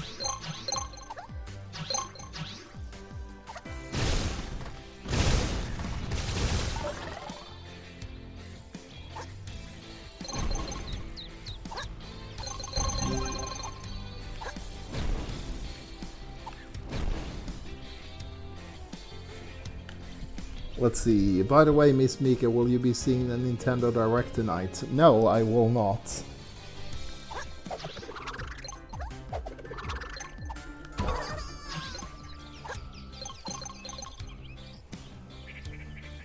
It's a pretty simple reason. I don't have any real Nintendo consoles right now.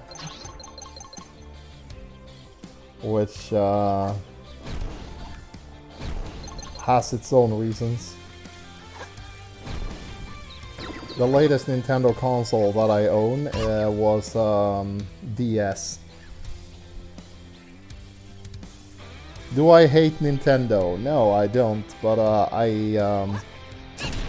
I had a beef with them over a thing that I find unforgivable that they had for the longest time. They've stopped doing it since.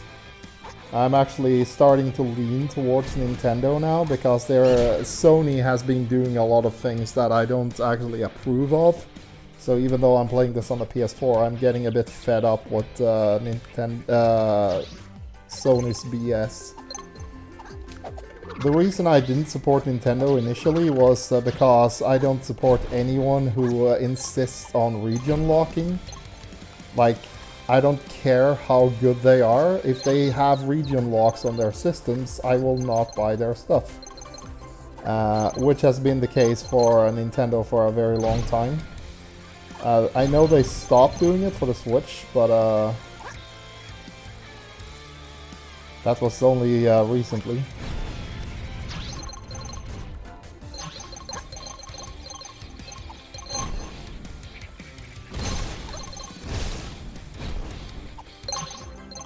Also, I see what you did there, so thank you.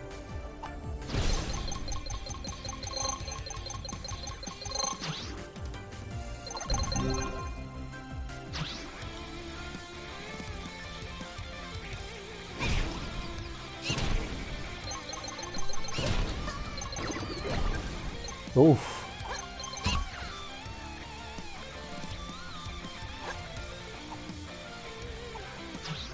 Oops.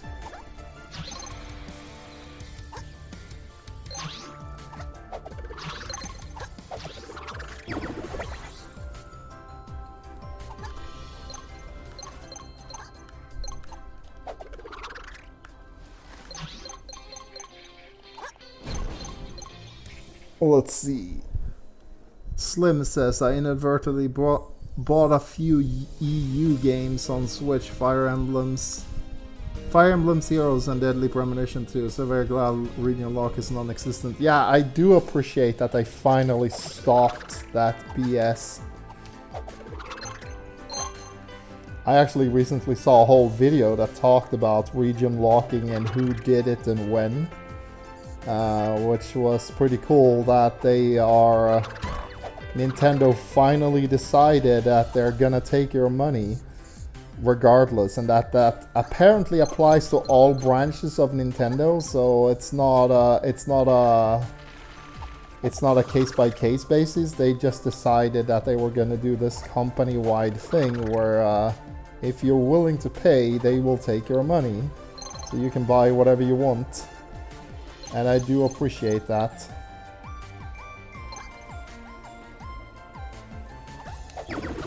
But yeah, the region lock thing is...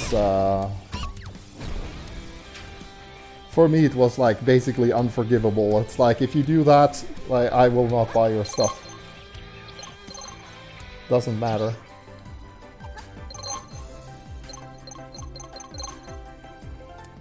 There were some companies that were pretty chill with it back in the day. Like the Sega Genesis, for example, didn't technically have a region lock, like at all.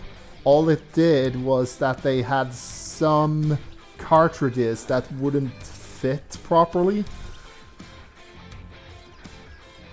But like, say, if you could like take a copy of, say, Castlevania Bloodlines from the US and somehow jam it into a European Genesis, or the Mega Drive as we call it. The Mega Drive didn't really care. It was just a matter of, can you make it fit though? Because if you can play the game. Because it was based on, the version that you would get was based on the processor.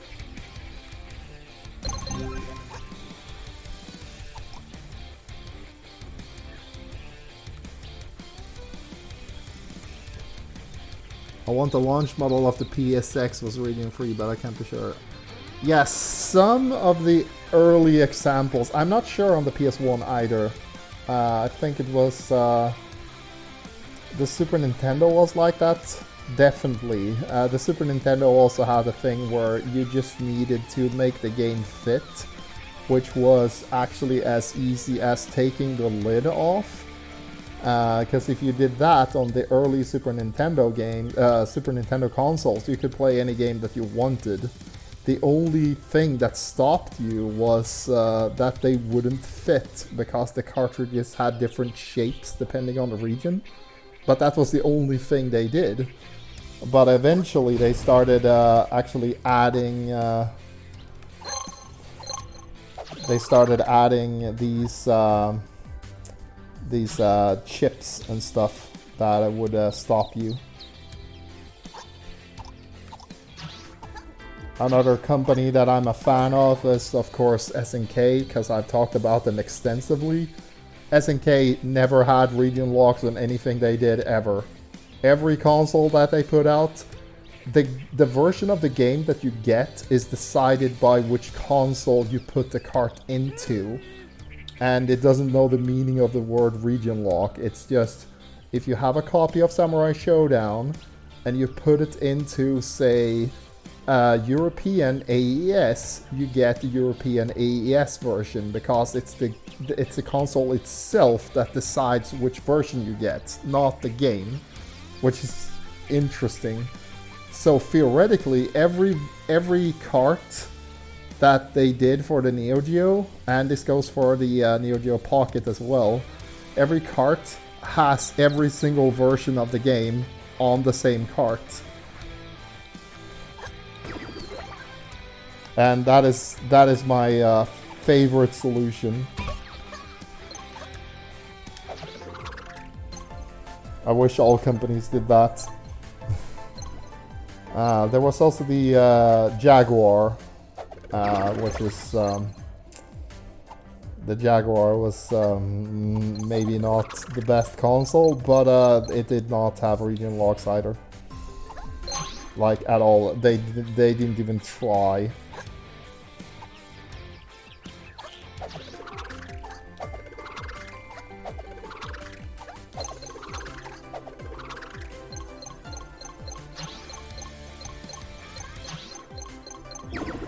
How's that for a combo?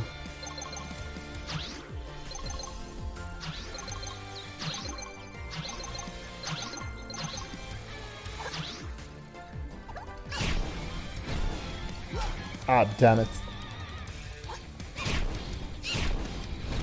Damn it.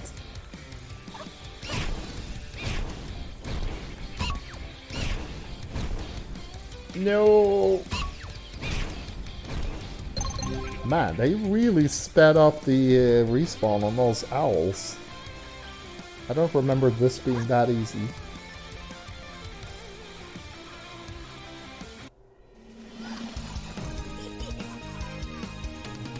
Yeah, the Neo Geo systems are the best.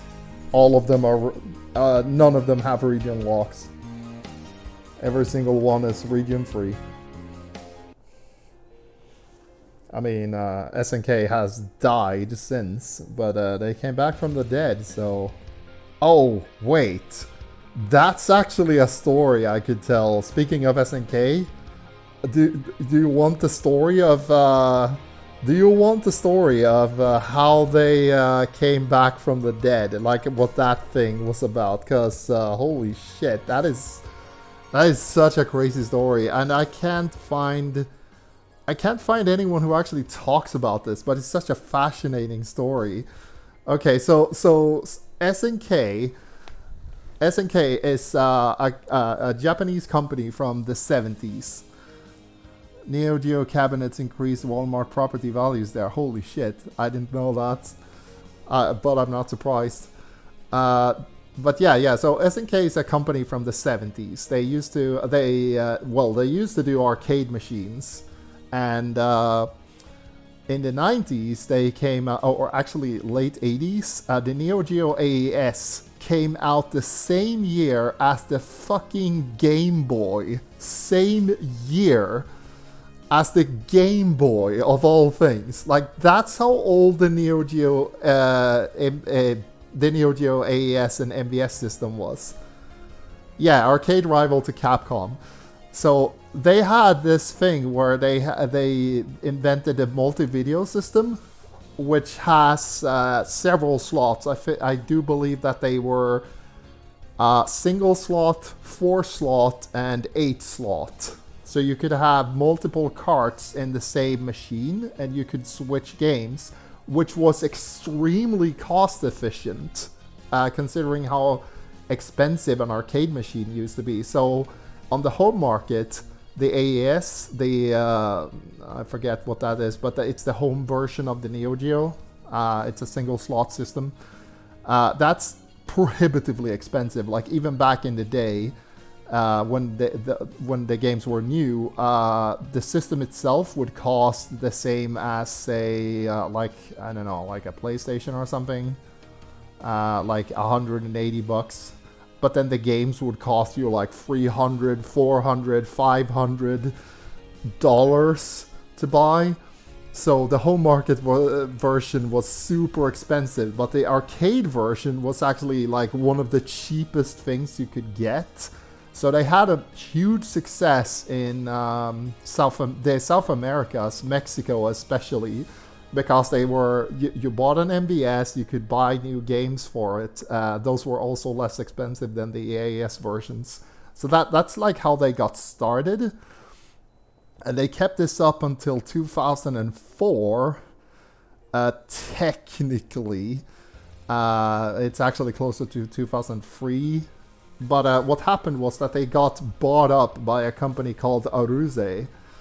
And Eikishi Kawasaki, he was the lead producer and director of many of the SNK games. He's the guy that you see in the credits of basically every good Neo Geo game, except for Metal Slug, because he actually didn't have anything to do with the first Metal Slug. It was made by a different company. SNK just ate them. So now it's an SNK title, but the SNK actually didn't do most of the Metal Slug games. I think they only did like number 3 and maybe 5.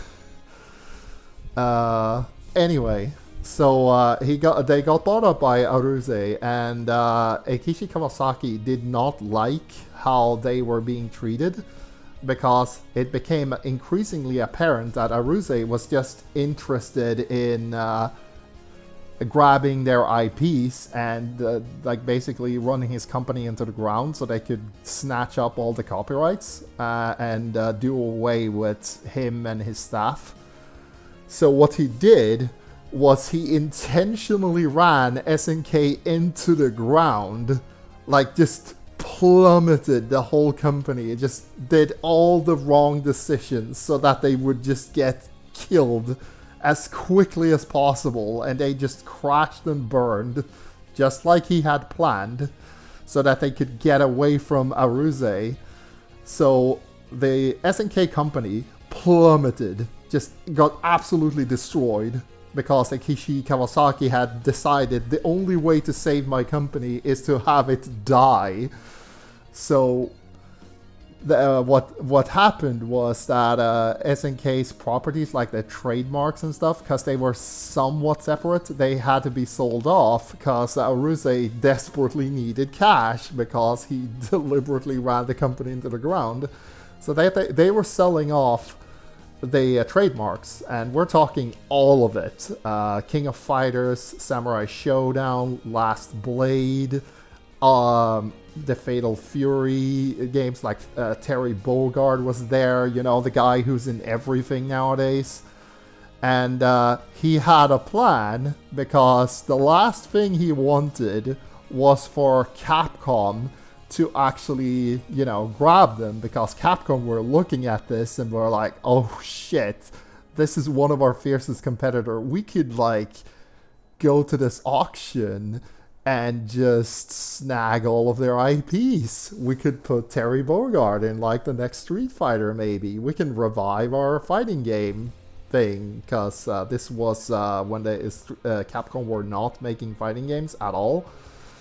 But what Eikishi Kawasaki did was, because he couldn't get the company himself, because he was the one he was the one who was responsible for this. He actually asked the sister of his wife to attend the auction for him, and he told her that, okay, so I'm gonna give you a shitload of cash, and you're gonna buy all of the trademarks back and give them to me. So you only have one simple goal, that when you're at this auction, no matter what, under any circumstances, will you be outbid by these Capcom assholes. Whatever money they throw your way, you outbid that guy. You hear me? Like, this is super important. If we lose to somebody else, I guess we'll have to take that loss, but do not lose to the Capcom guys. Bid as much as you have. I will make it up to you. I swear to God. Just get me my fucking IPs back. So she went and she did exactly what he had suggested. She bought all of the IPs back, and the trademarks, the copyrights, the works. And just like they agreed on, she gave it back to him, just for a pittance or whatever. It's like, that's such an underhanded deal, by the way, like, because they were not technically related. She was the sister of his wife.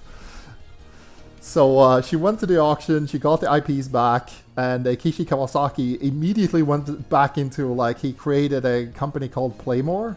And Playmore, all they really did was maintain the trademarks. Like, they just made sure that they owned everything. That they owned all of the King of Fighters characters, all of the Samurai Showdown, Last Blade, Fatal Fury, whatever, what is it called again? Dark Arm, the Beastbusters, like all of it. He just put all of that into a company.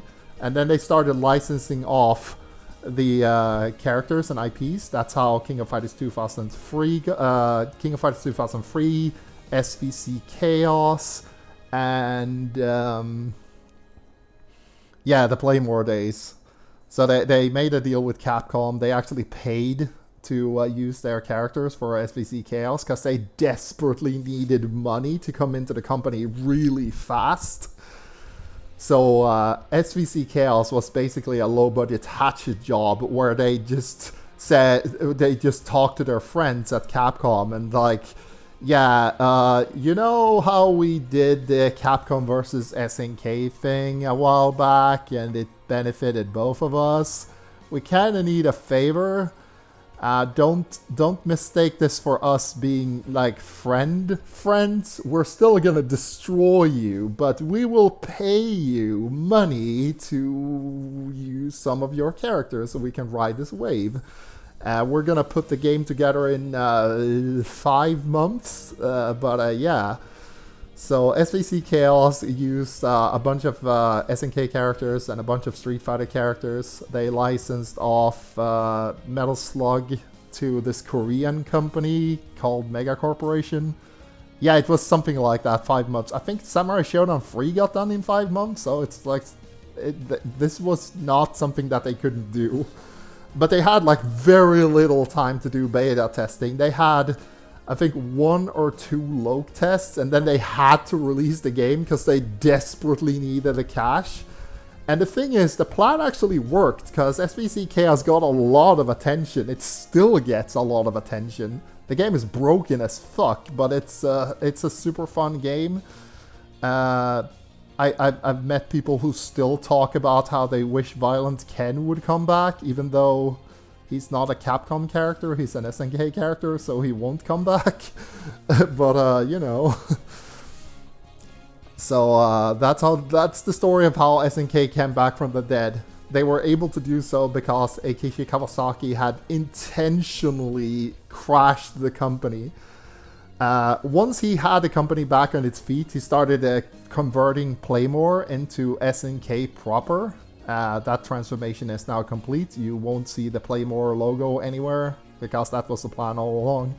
And he also sued Aruze for basically all the money that they had for malpractice. And Aruze is no longer in existence. Like, they're just gone.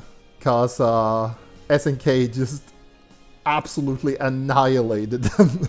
He sued them for more money than they had in profits for an entire year.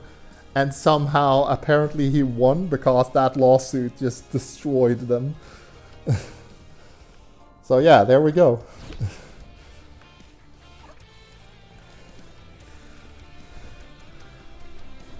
Now, the second death was really close. SNK almost died trying to do King of Fighters 13. If it hadn't been a runaway hit like it was, that would have been it for them. Yeah. But it's not really him, though.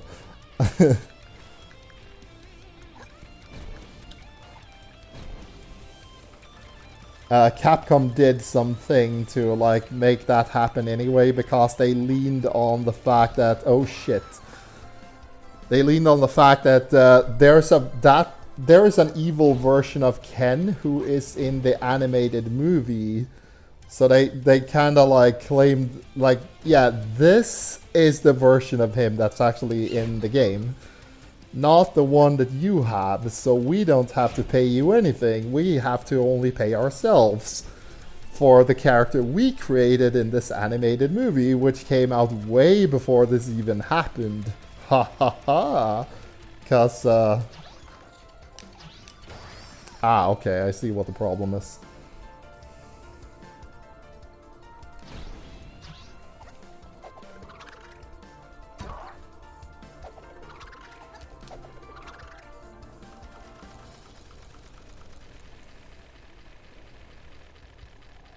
So one thing about this game is that you don't exactly have lives, you just have checkpoints.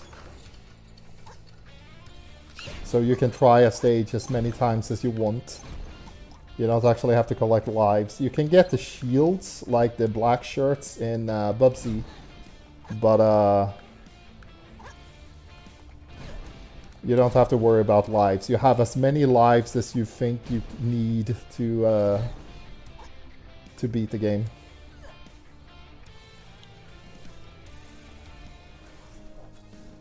Violent Ken can have the dash move. Well, it's kind of hard to copyright the move. Have you seen fighting games lately? You think Ryu has a copyright on the Dragon Punch? I think he would like to talk to basically every fighting game out there.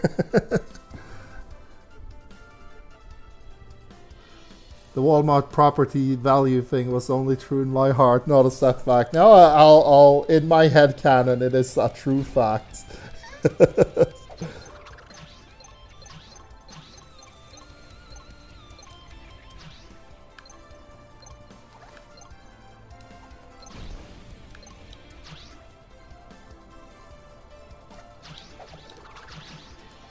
Okay, damn it. So there we go.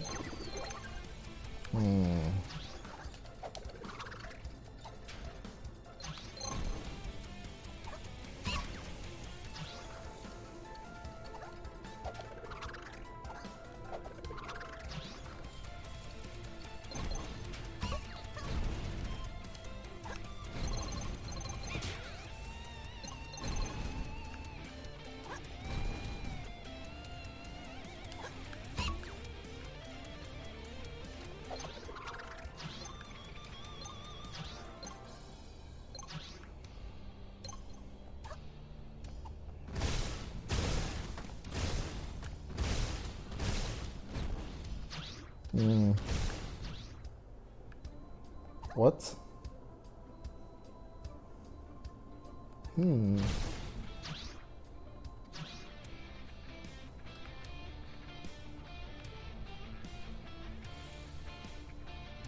Aha, so there's a trap door. So maybe I need to go up.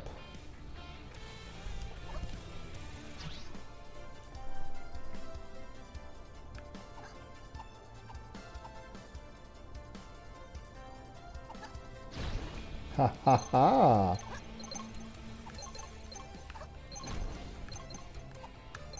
Wow, there's supposed to be another several hundred of these.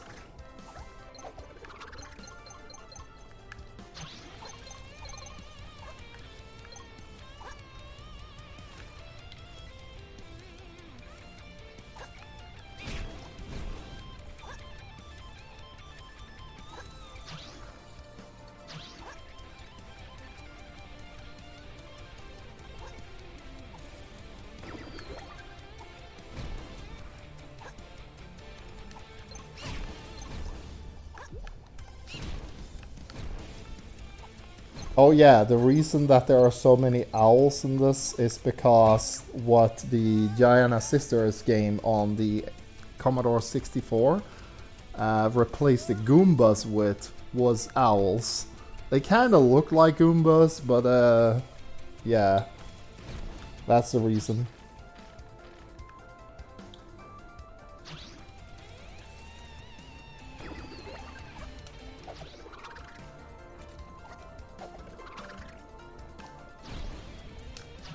Aha.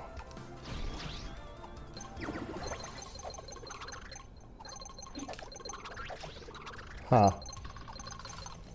Oh, those guys?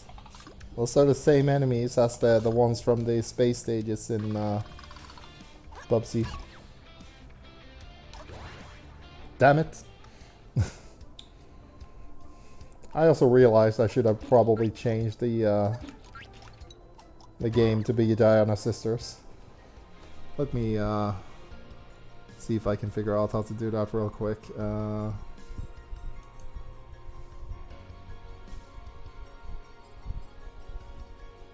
Stream done. Just finished playing Tressa's Story and Octopath Traveler. Oh, that's cool.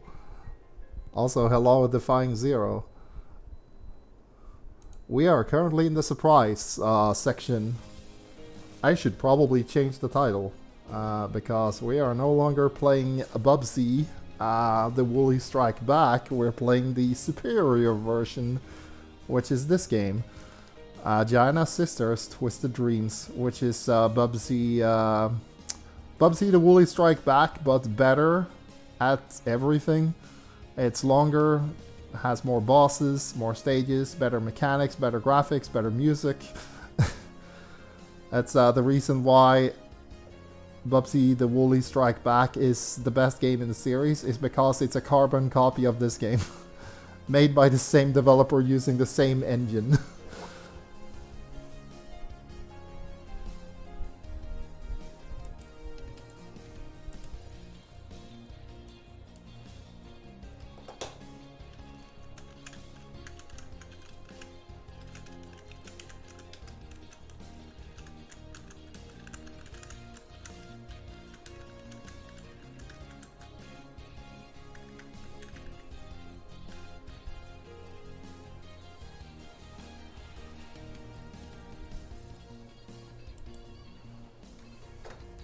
So there we go.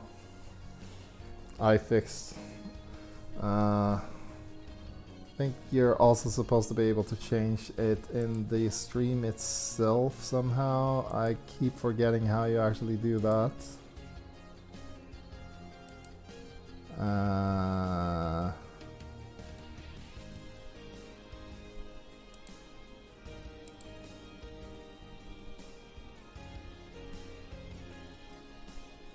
Notifications, alert box, app store, safe mode,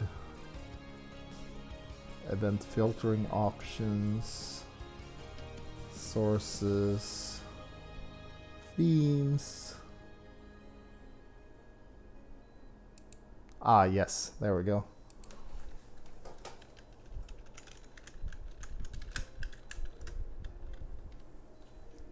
Giana Sisters Twisted Dreams.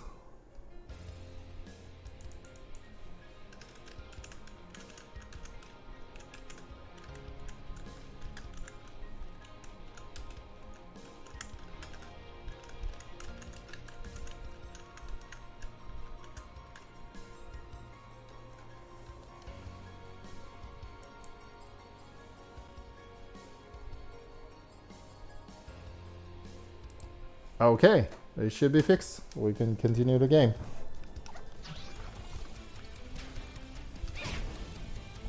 But yeah, hello Defying Zero. How do you like Octopath Traveler? I keep hearing great things about it.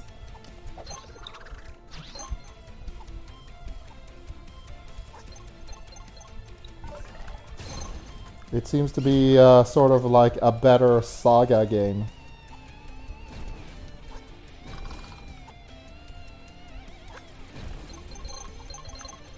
Oh, that pattern is interesting.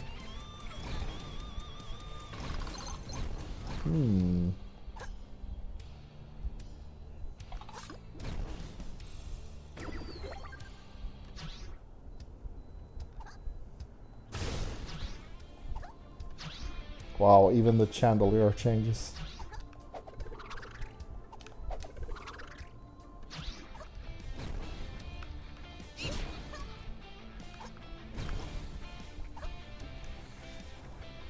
I'm loving the hell out of it. Each character has their own individual stories and you choose how the way you want to start it. Yeah, that sounds like a Saga game.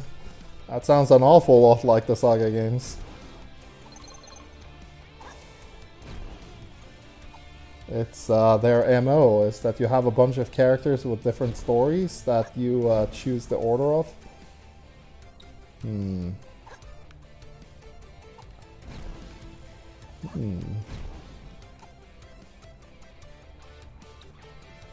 Am I supposed to...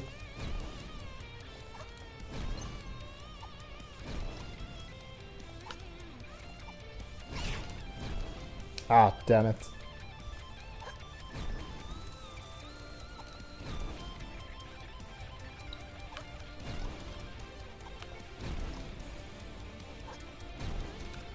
There we go.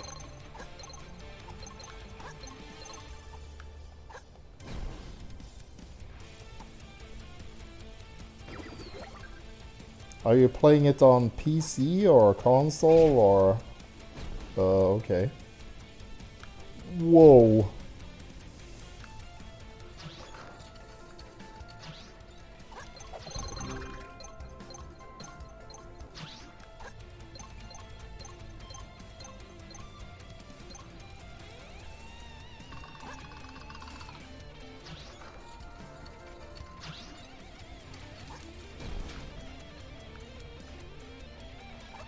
Wait.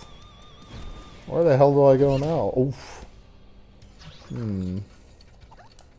Oh, the platforms? Okay.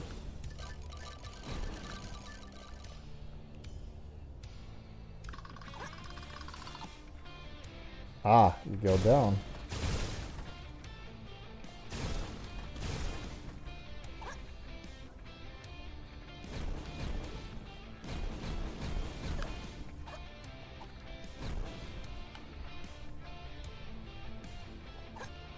Ah, okay.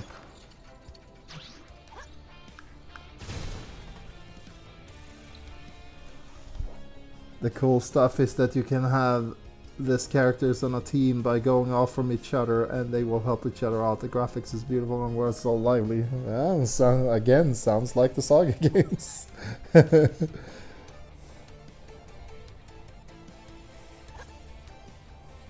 But hey, if they finally found a way to make that formula work, I'm happy.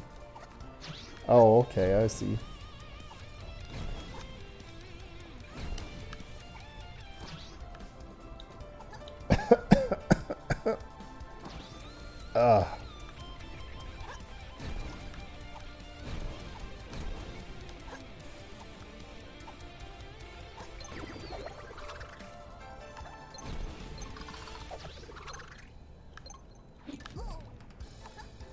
Ah, the character, they will actually do different attacks depending on which enemy they are.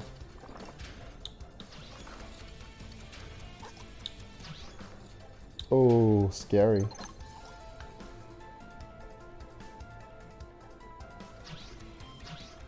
Wait. Okay, I think maybe...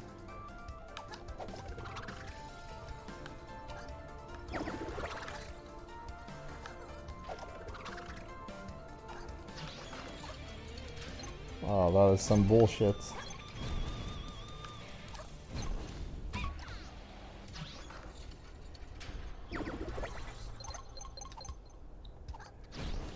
Uh.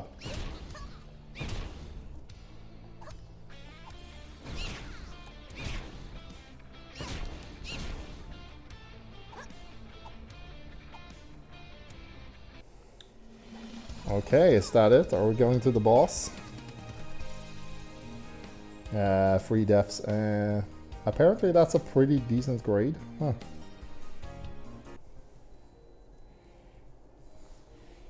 Amethyst Mines. Ah, no. One more stage and then we're at the boss. Where are we on time? Ah, we're not gonna be able to make it to the first boss.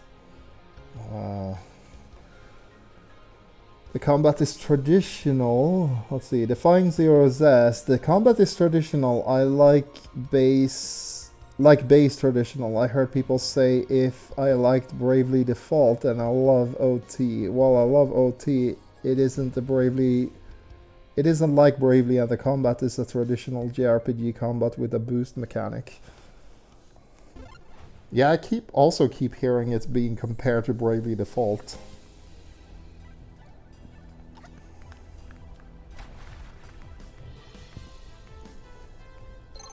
Let's see, I haven't actually played the stage in ages, since the PS3 era, so I don't actually know what to expect.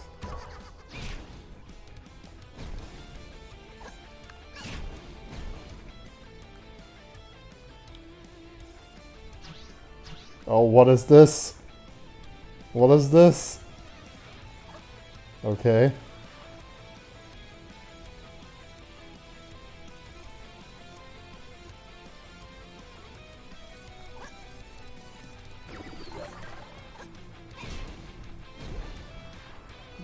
Damn it.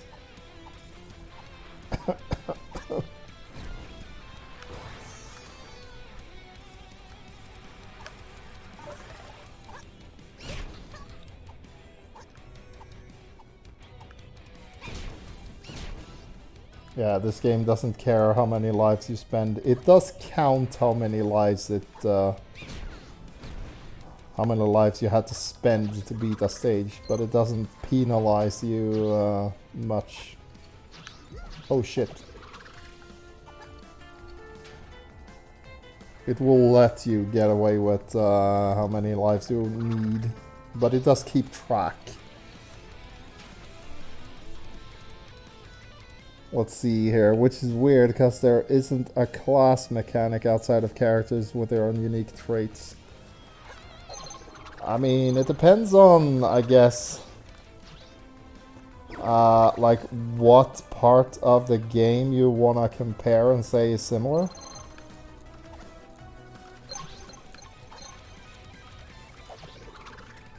Oh, this is so cruel, come on!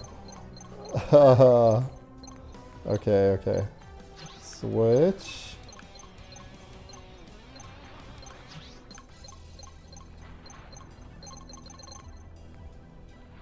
Uh-huh.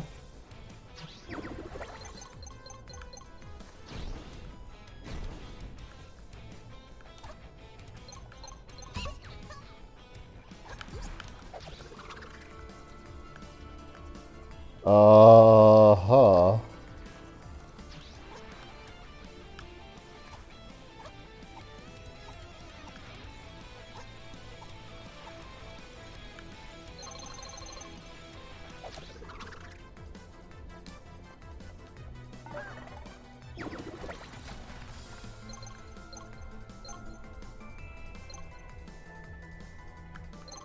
Wow, that's an additional version?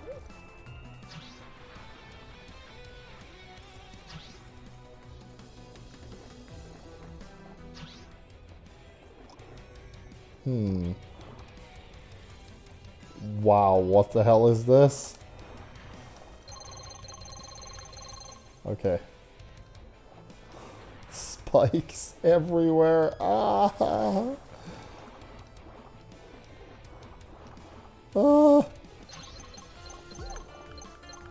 What the hell is that?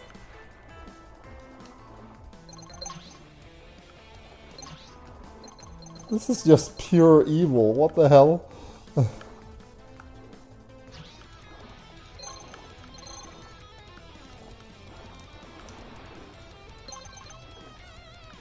Okay.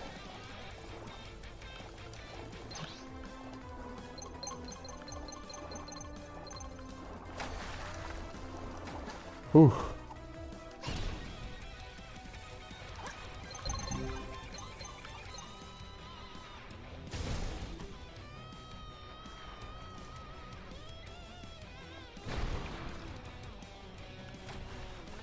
Okay, let's get to the other side, because this game is not fucking around right now.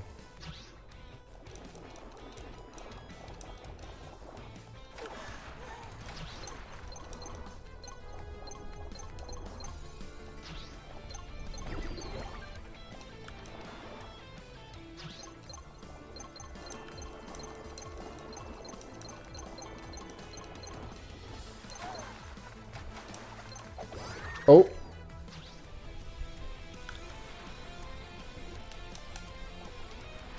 Do I have to collect them again? No. Oh, no. Oh, come on, go up, please. Ah, no, not like that. Oh.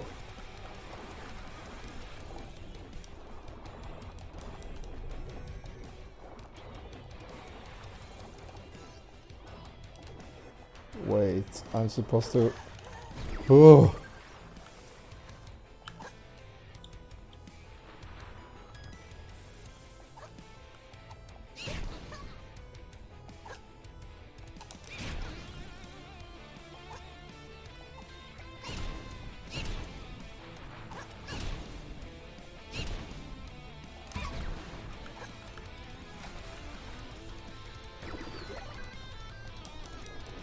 Why is there a checkpoint down there?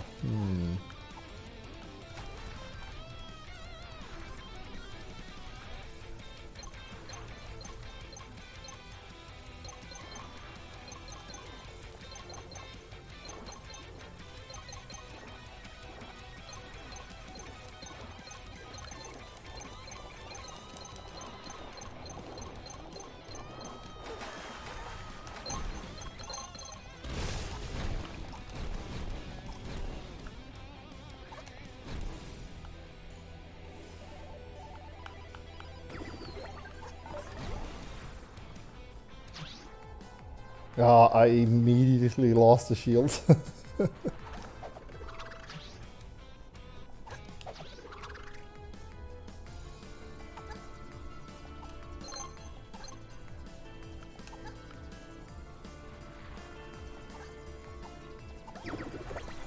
Uh-huh.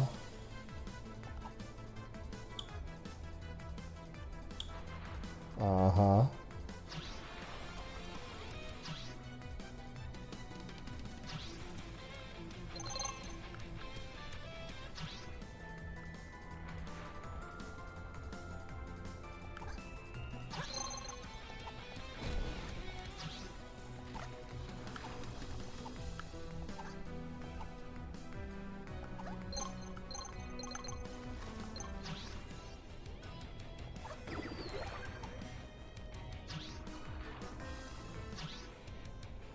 Are there any platforms that don't have those?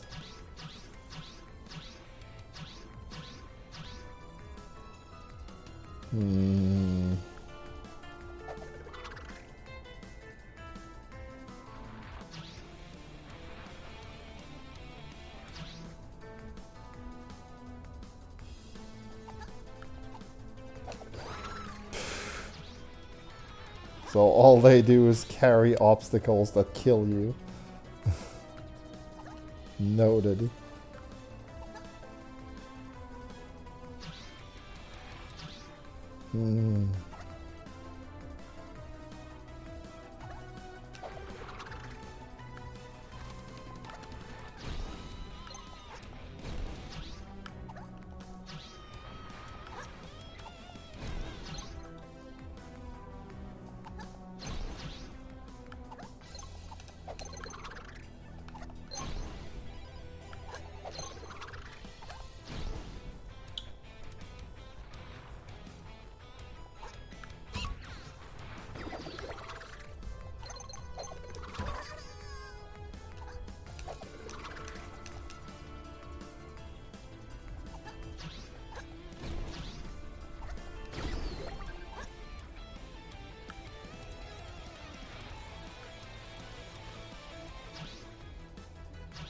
How do I...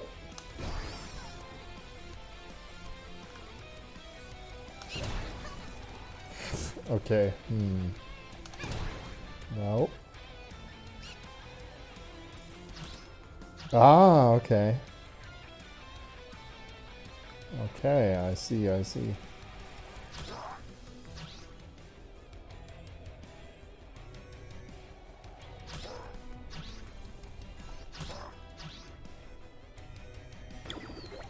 Let's see. Darren Mershan says, I'm back. Sorry, movie night with my roommate. Saw the latest Predator movie. What is that? The 5th Predator movie?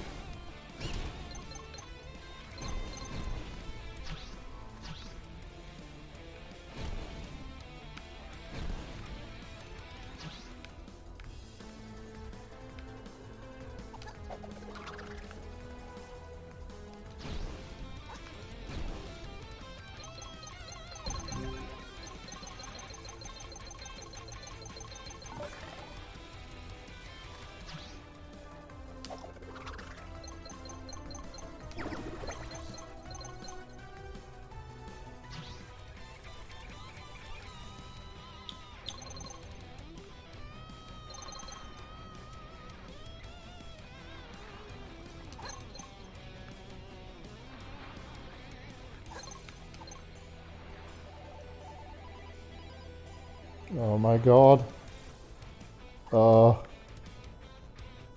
Okay.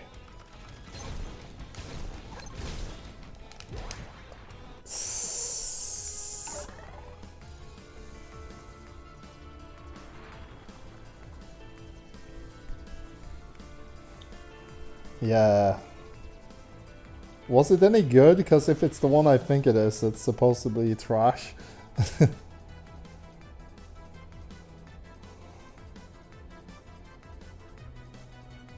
I think there's only like one good Predator movie, and it's the first one.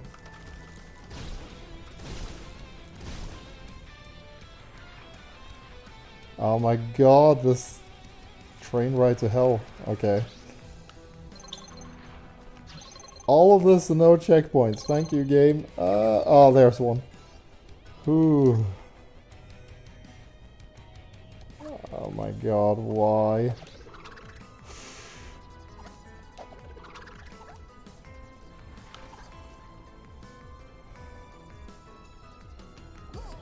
Okay. Checkpoint. And, okay.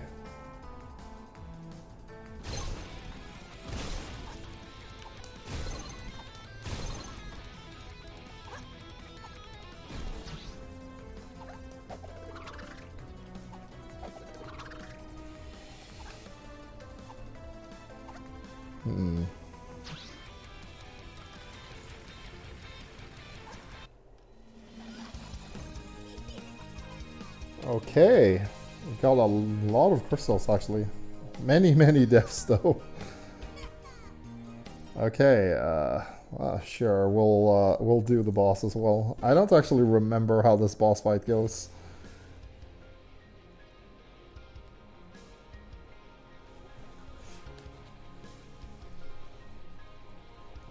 Predator is part of the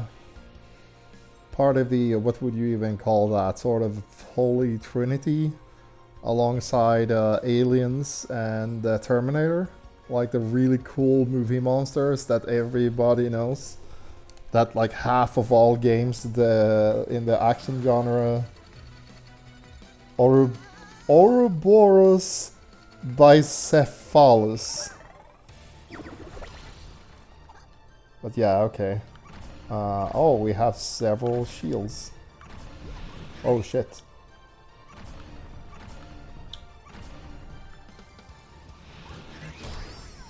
Yeah, I have no idea what I'm doing. I can't remember this boss fight at all.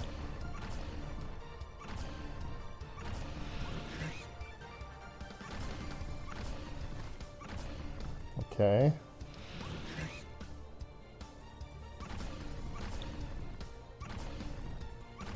So, am I supposed to attack? Okay, that worked. Hmm.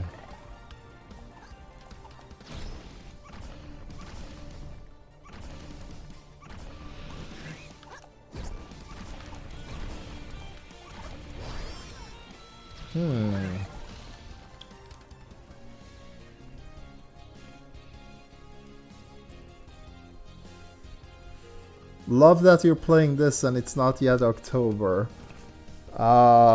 Explain.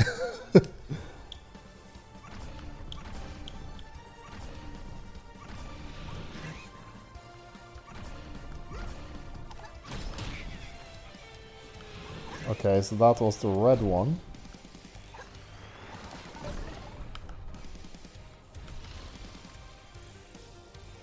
Oh.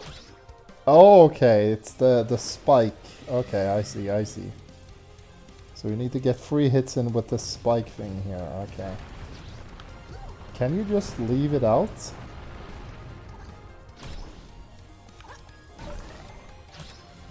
Ah, you cannot. Okay. Aha.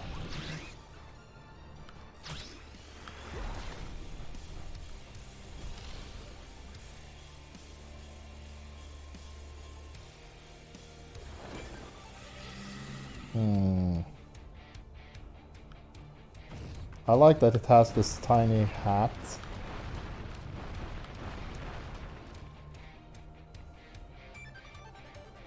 Okay, one more. Ah, damn it. Okay, at least now we know how to fight the thing. I missed.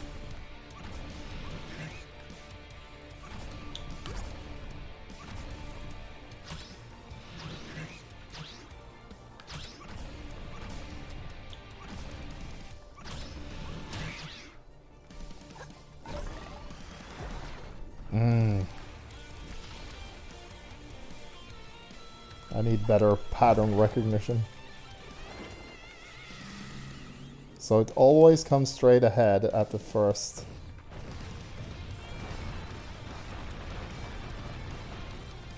Okay.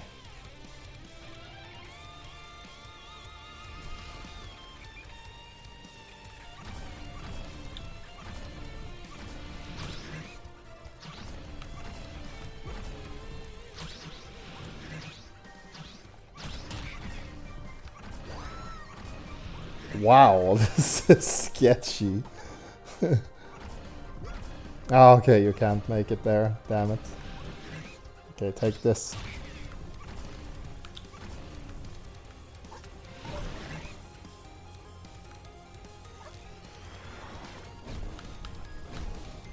Aha!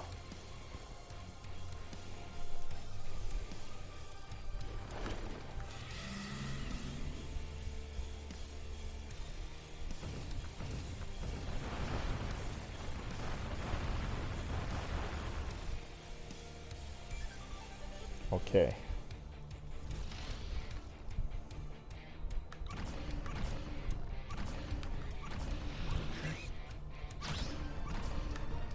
Ah!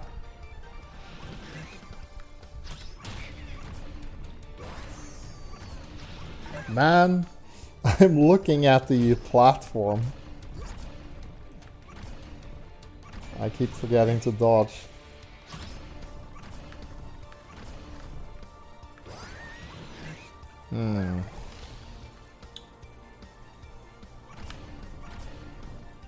There we go. Okay, like, there we go. Hello?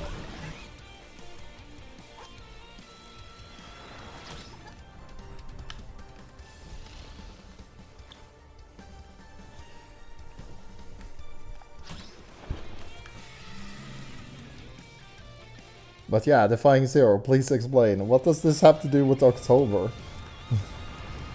Halloween game, or...?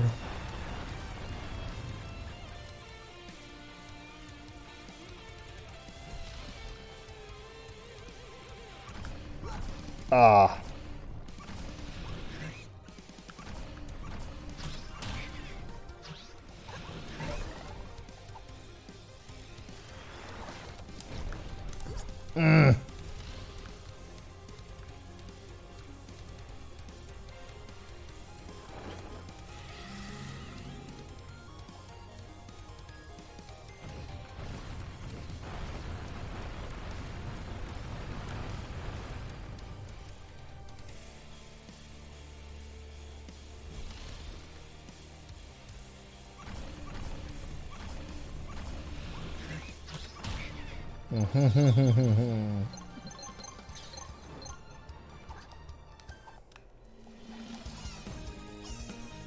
Yay! Only took way too many lives, but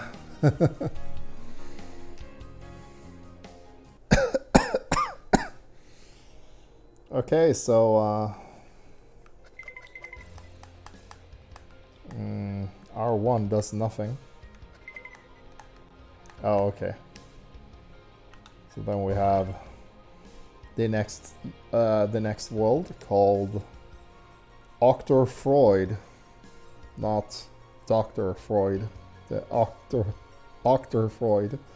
Then we have the Gurgle Walkie and the Owler Lord. Owler Lord, of course, being the expansion. This is sort of like Doom, where it has like 3 episodes initially, and then they did a 4th one, which was an expansion, kind of like Doom. Very old school. Of course, we haven't unlocked the hardest difficulty, Uber Hardcore. Play the whole game. If you die once, you go back to stage 1. You can die to the last boss. If you do, you go back to stage 1, and you have to play the whole game again.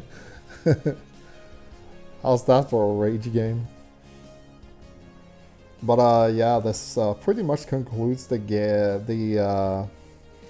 this pretty much concludes the stream. I guess I should have switched over to switched stream name to Gianna Sisters sooner.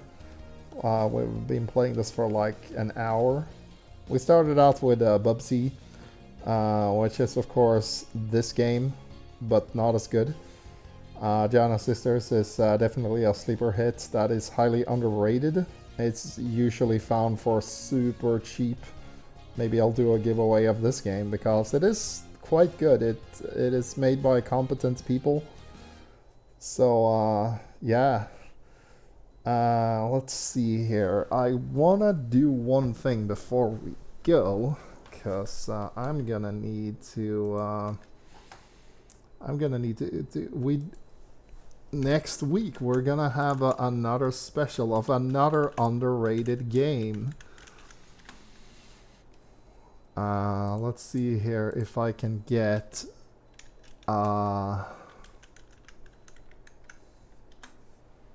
If I can get a good picture. No, wait. Well, it needs to be a widescreen. Let's see. Let's do. Yeah, let's do that one. That's a pretty nice picture.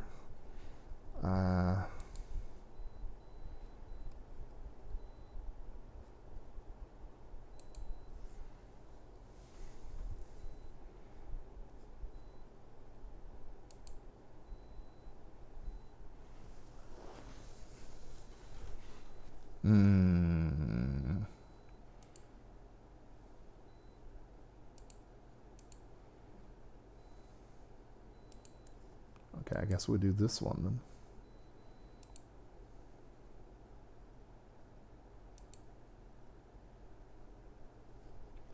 There we go. Tia Hub. Okay. So we're gonna talk about what we're gonna play next week. It's another underrated title. We're gonna be putting it here, and instead of Bubsy, we're gonna change this into a more fitting one. We are going to take a look at. Let's see here. What was it called again? Tia Hub. That one. Yeah, okay, let's enlarge this one.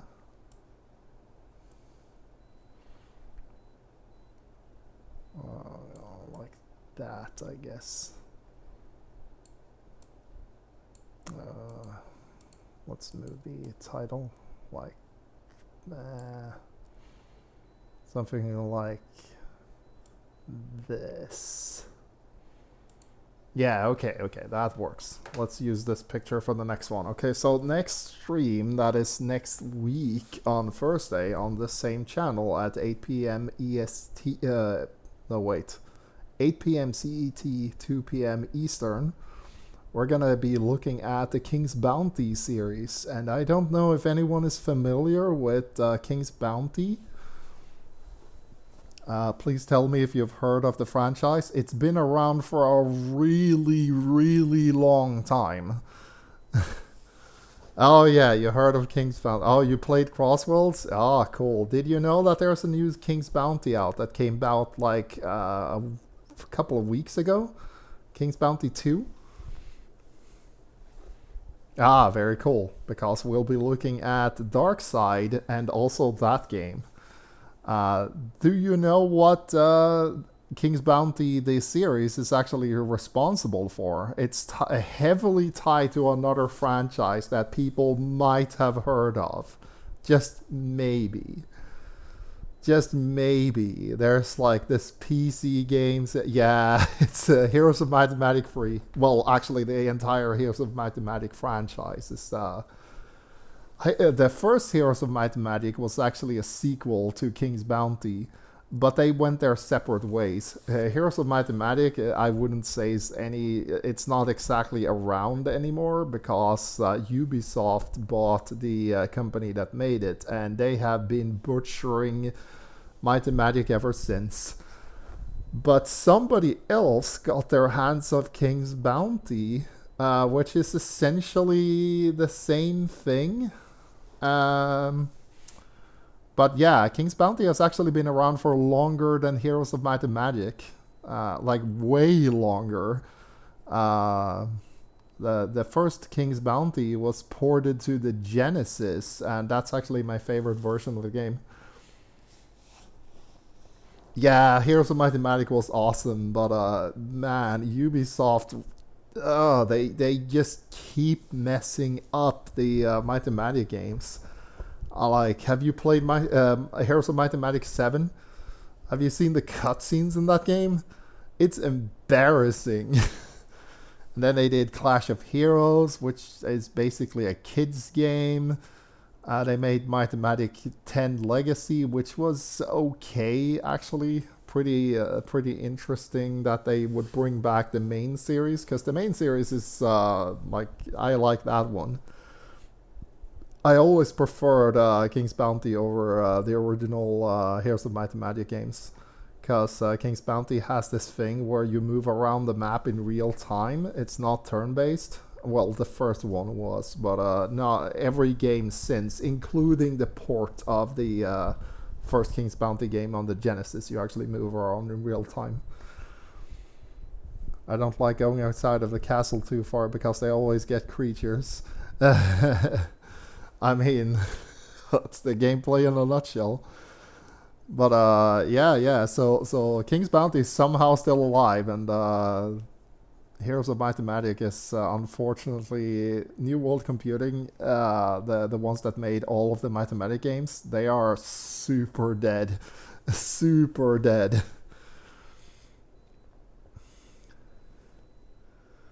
Yeah. They always get creatures. Wait, are we talking about Heroes of Might and Magic or King's Bounty? Because King's Bounty doesn't exactly respawn creatures. You kind of have to go out there and get them, because there are a finite number of enemies. Yeah, heroes. Yeah, because in Heroes you get new creatures every week, I think. You get a small pool of new creatures, so it's kind of hard to move away from your own castle because you want to resupply whenever you can, so that you don't get overwhelmed. But yeah, I will say though, since you've played Heroes of Might and Magic, have you played For Blood and Honor by any chance? It's also known as Might and Magic 6, just not Heroes, just plain old Might and Magic 6.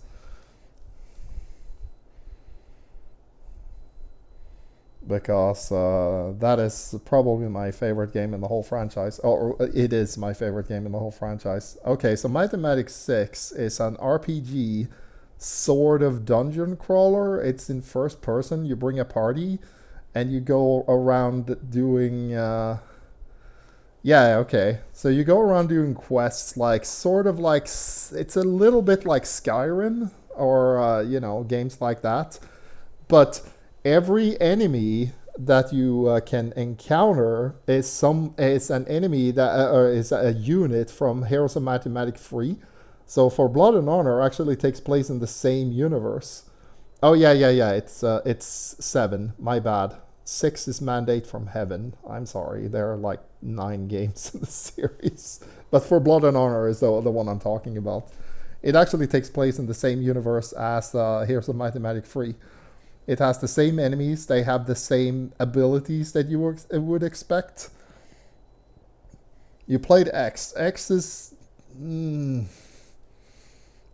fine, but it's nowhere near as good as 6. If you like 10 or Legacy, you should definitely play 6, because 6 is much more exciting.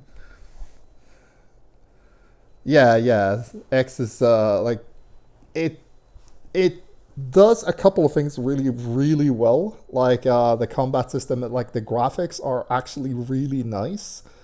So the combat looks super exciting, I think. But story-wise, it's I do like that they bring back the main villain from the old games. I forget what his name is. Let me just check that real quick.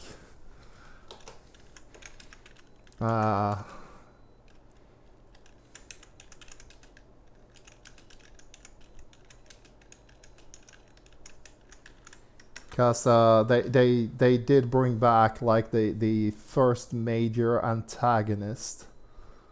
Let's see here. It takes place in the same universe as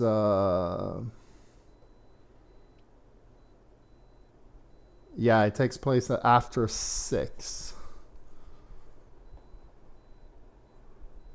Heroes.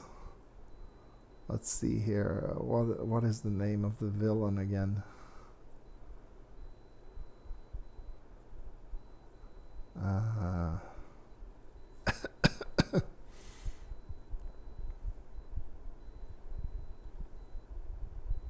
Because they also bring back the town Sorbrigal by the Sea, which is also pretty cool.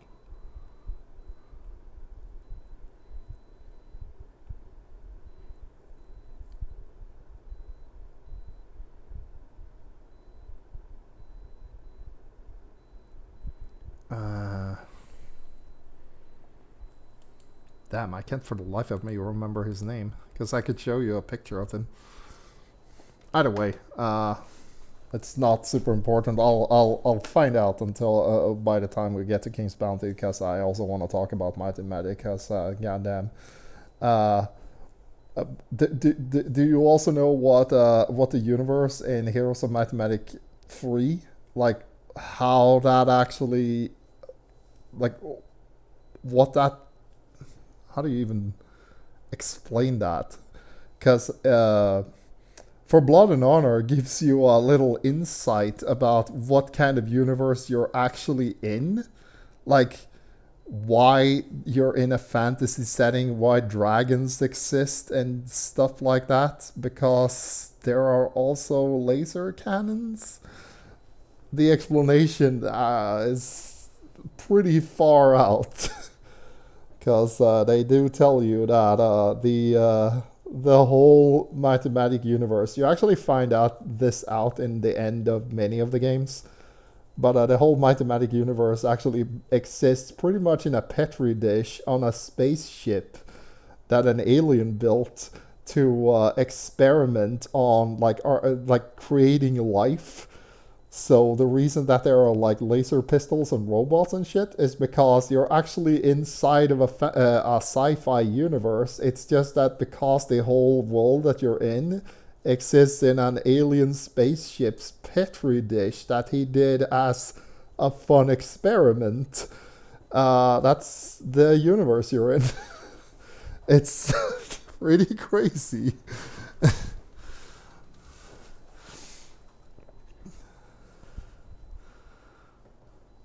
Fantasy-based ant farm. Yeah, pretty much. Pretty much. That is what the Mighty Magic universe is.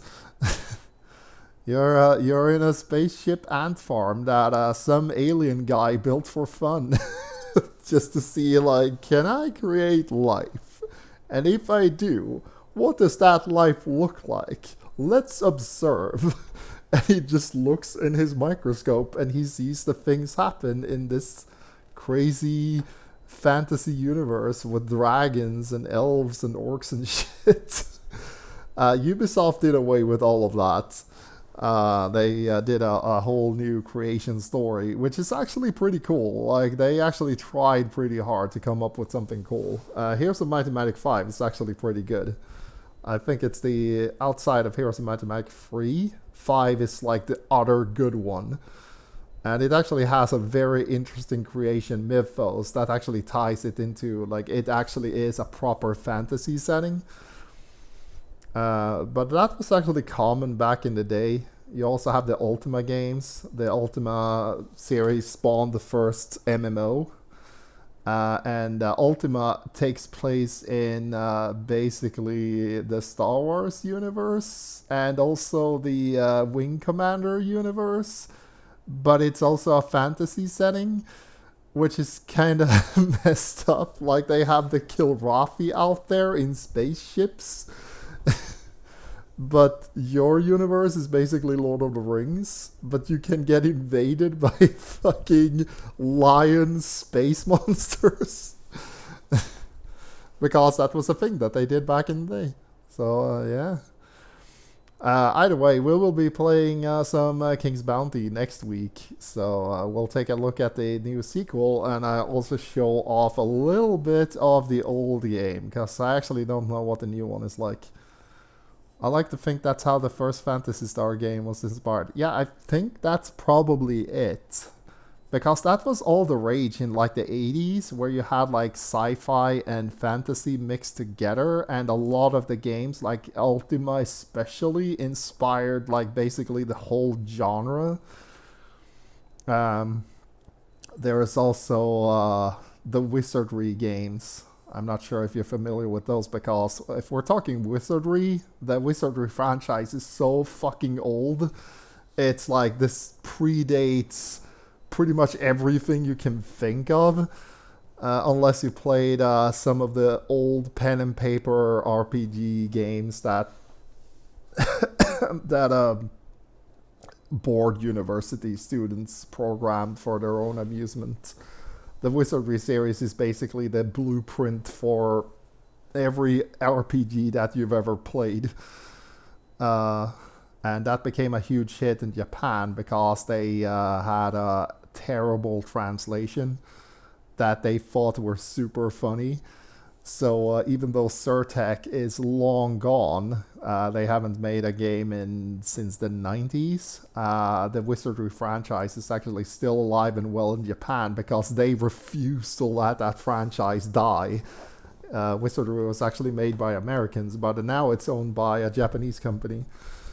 Because they were like, oh shit, they're actually gonna go under, and that means no more Wizardry games? We can't allow this to happen. How do we get the IP?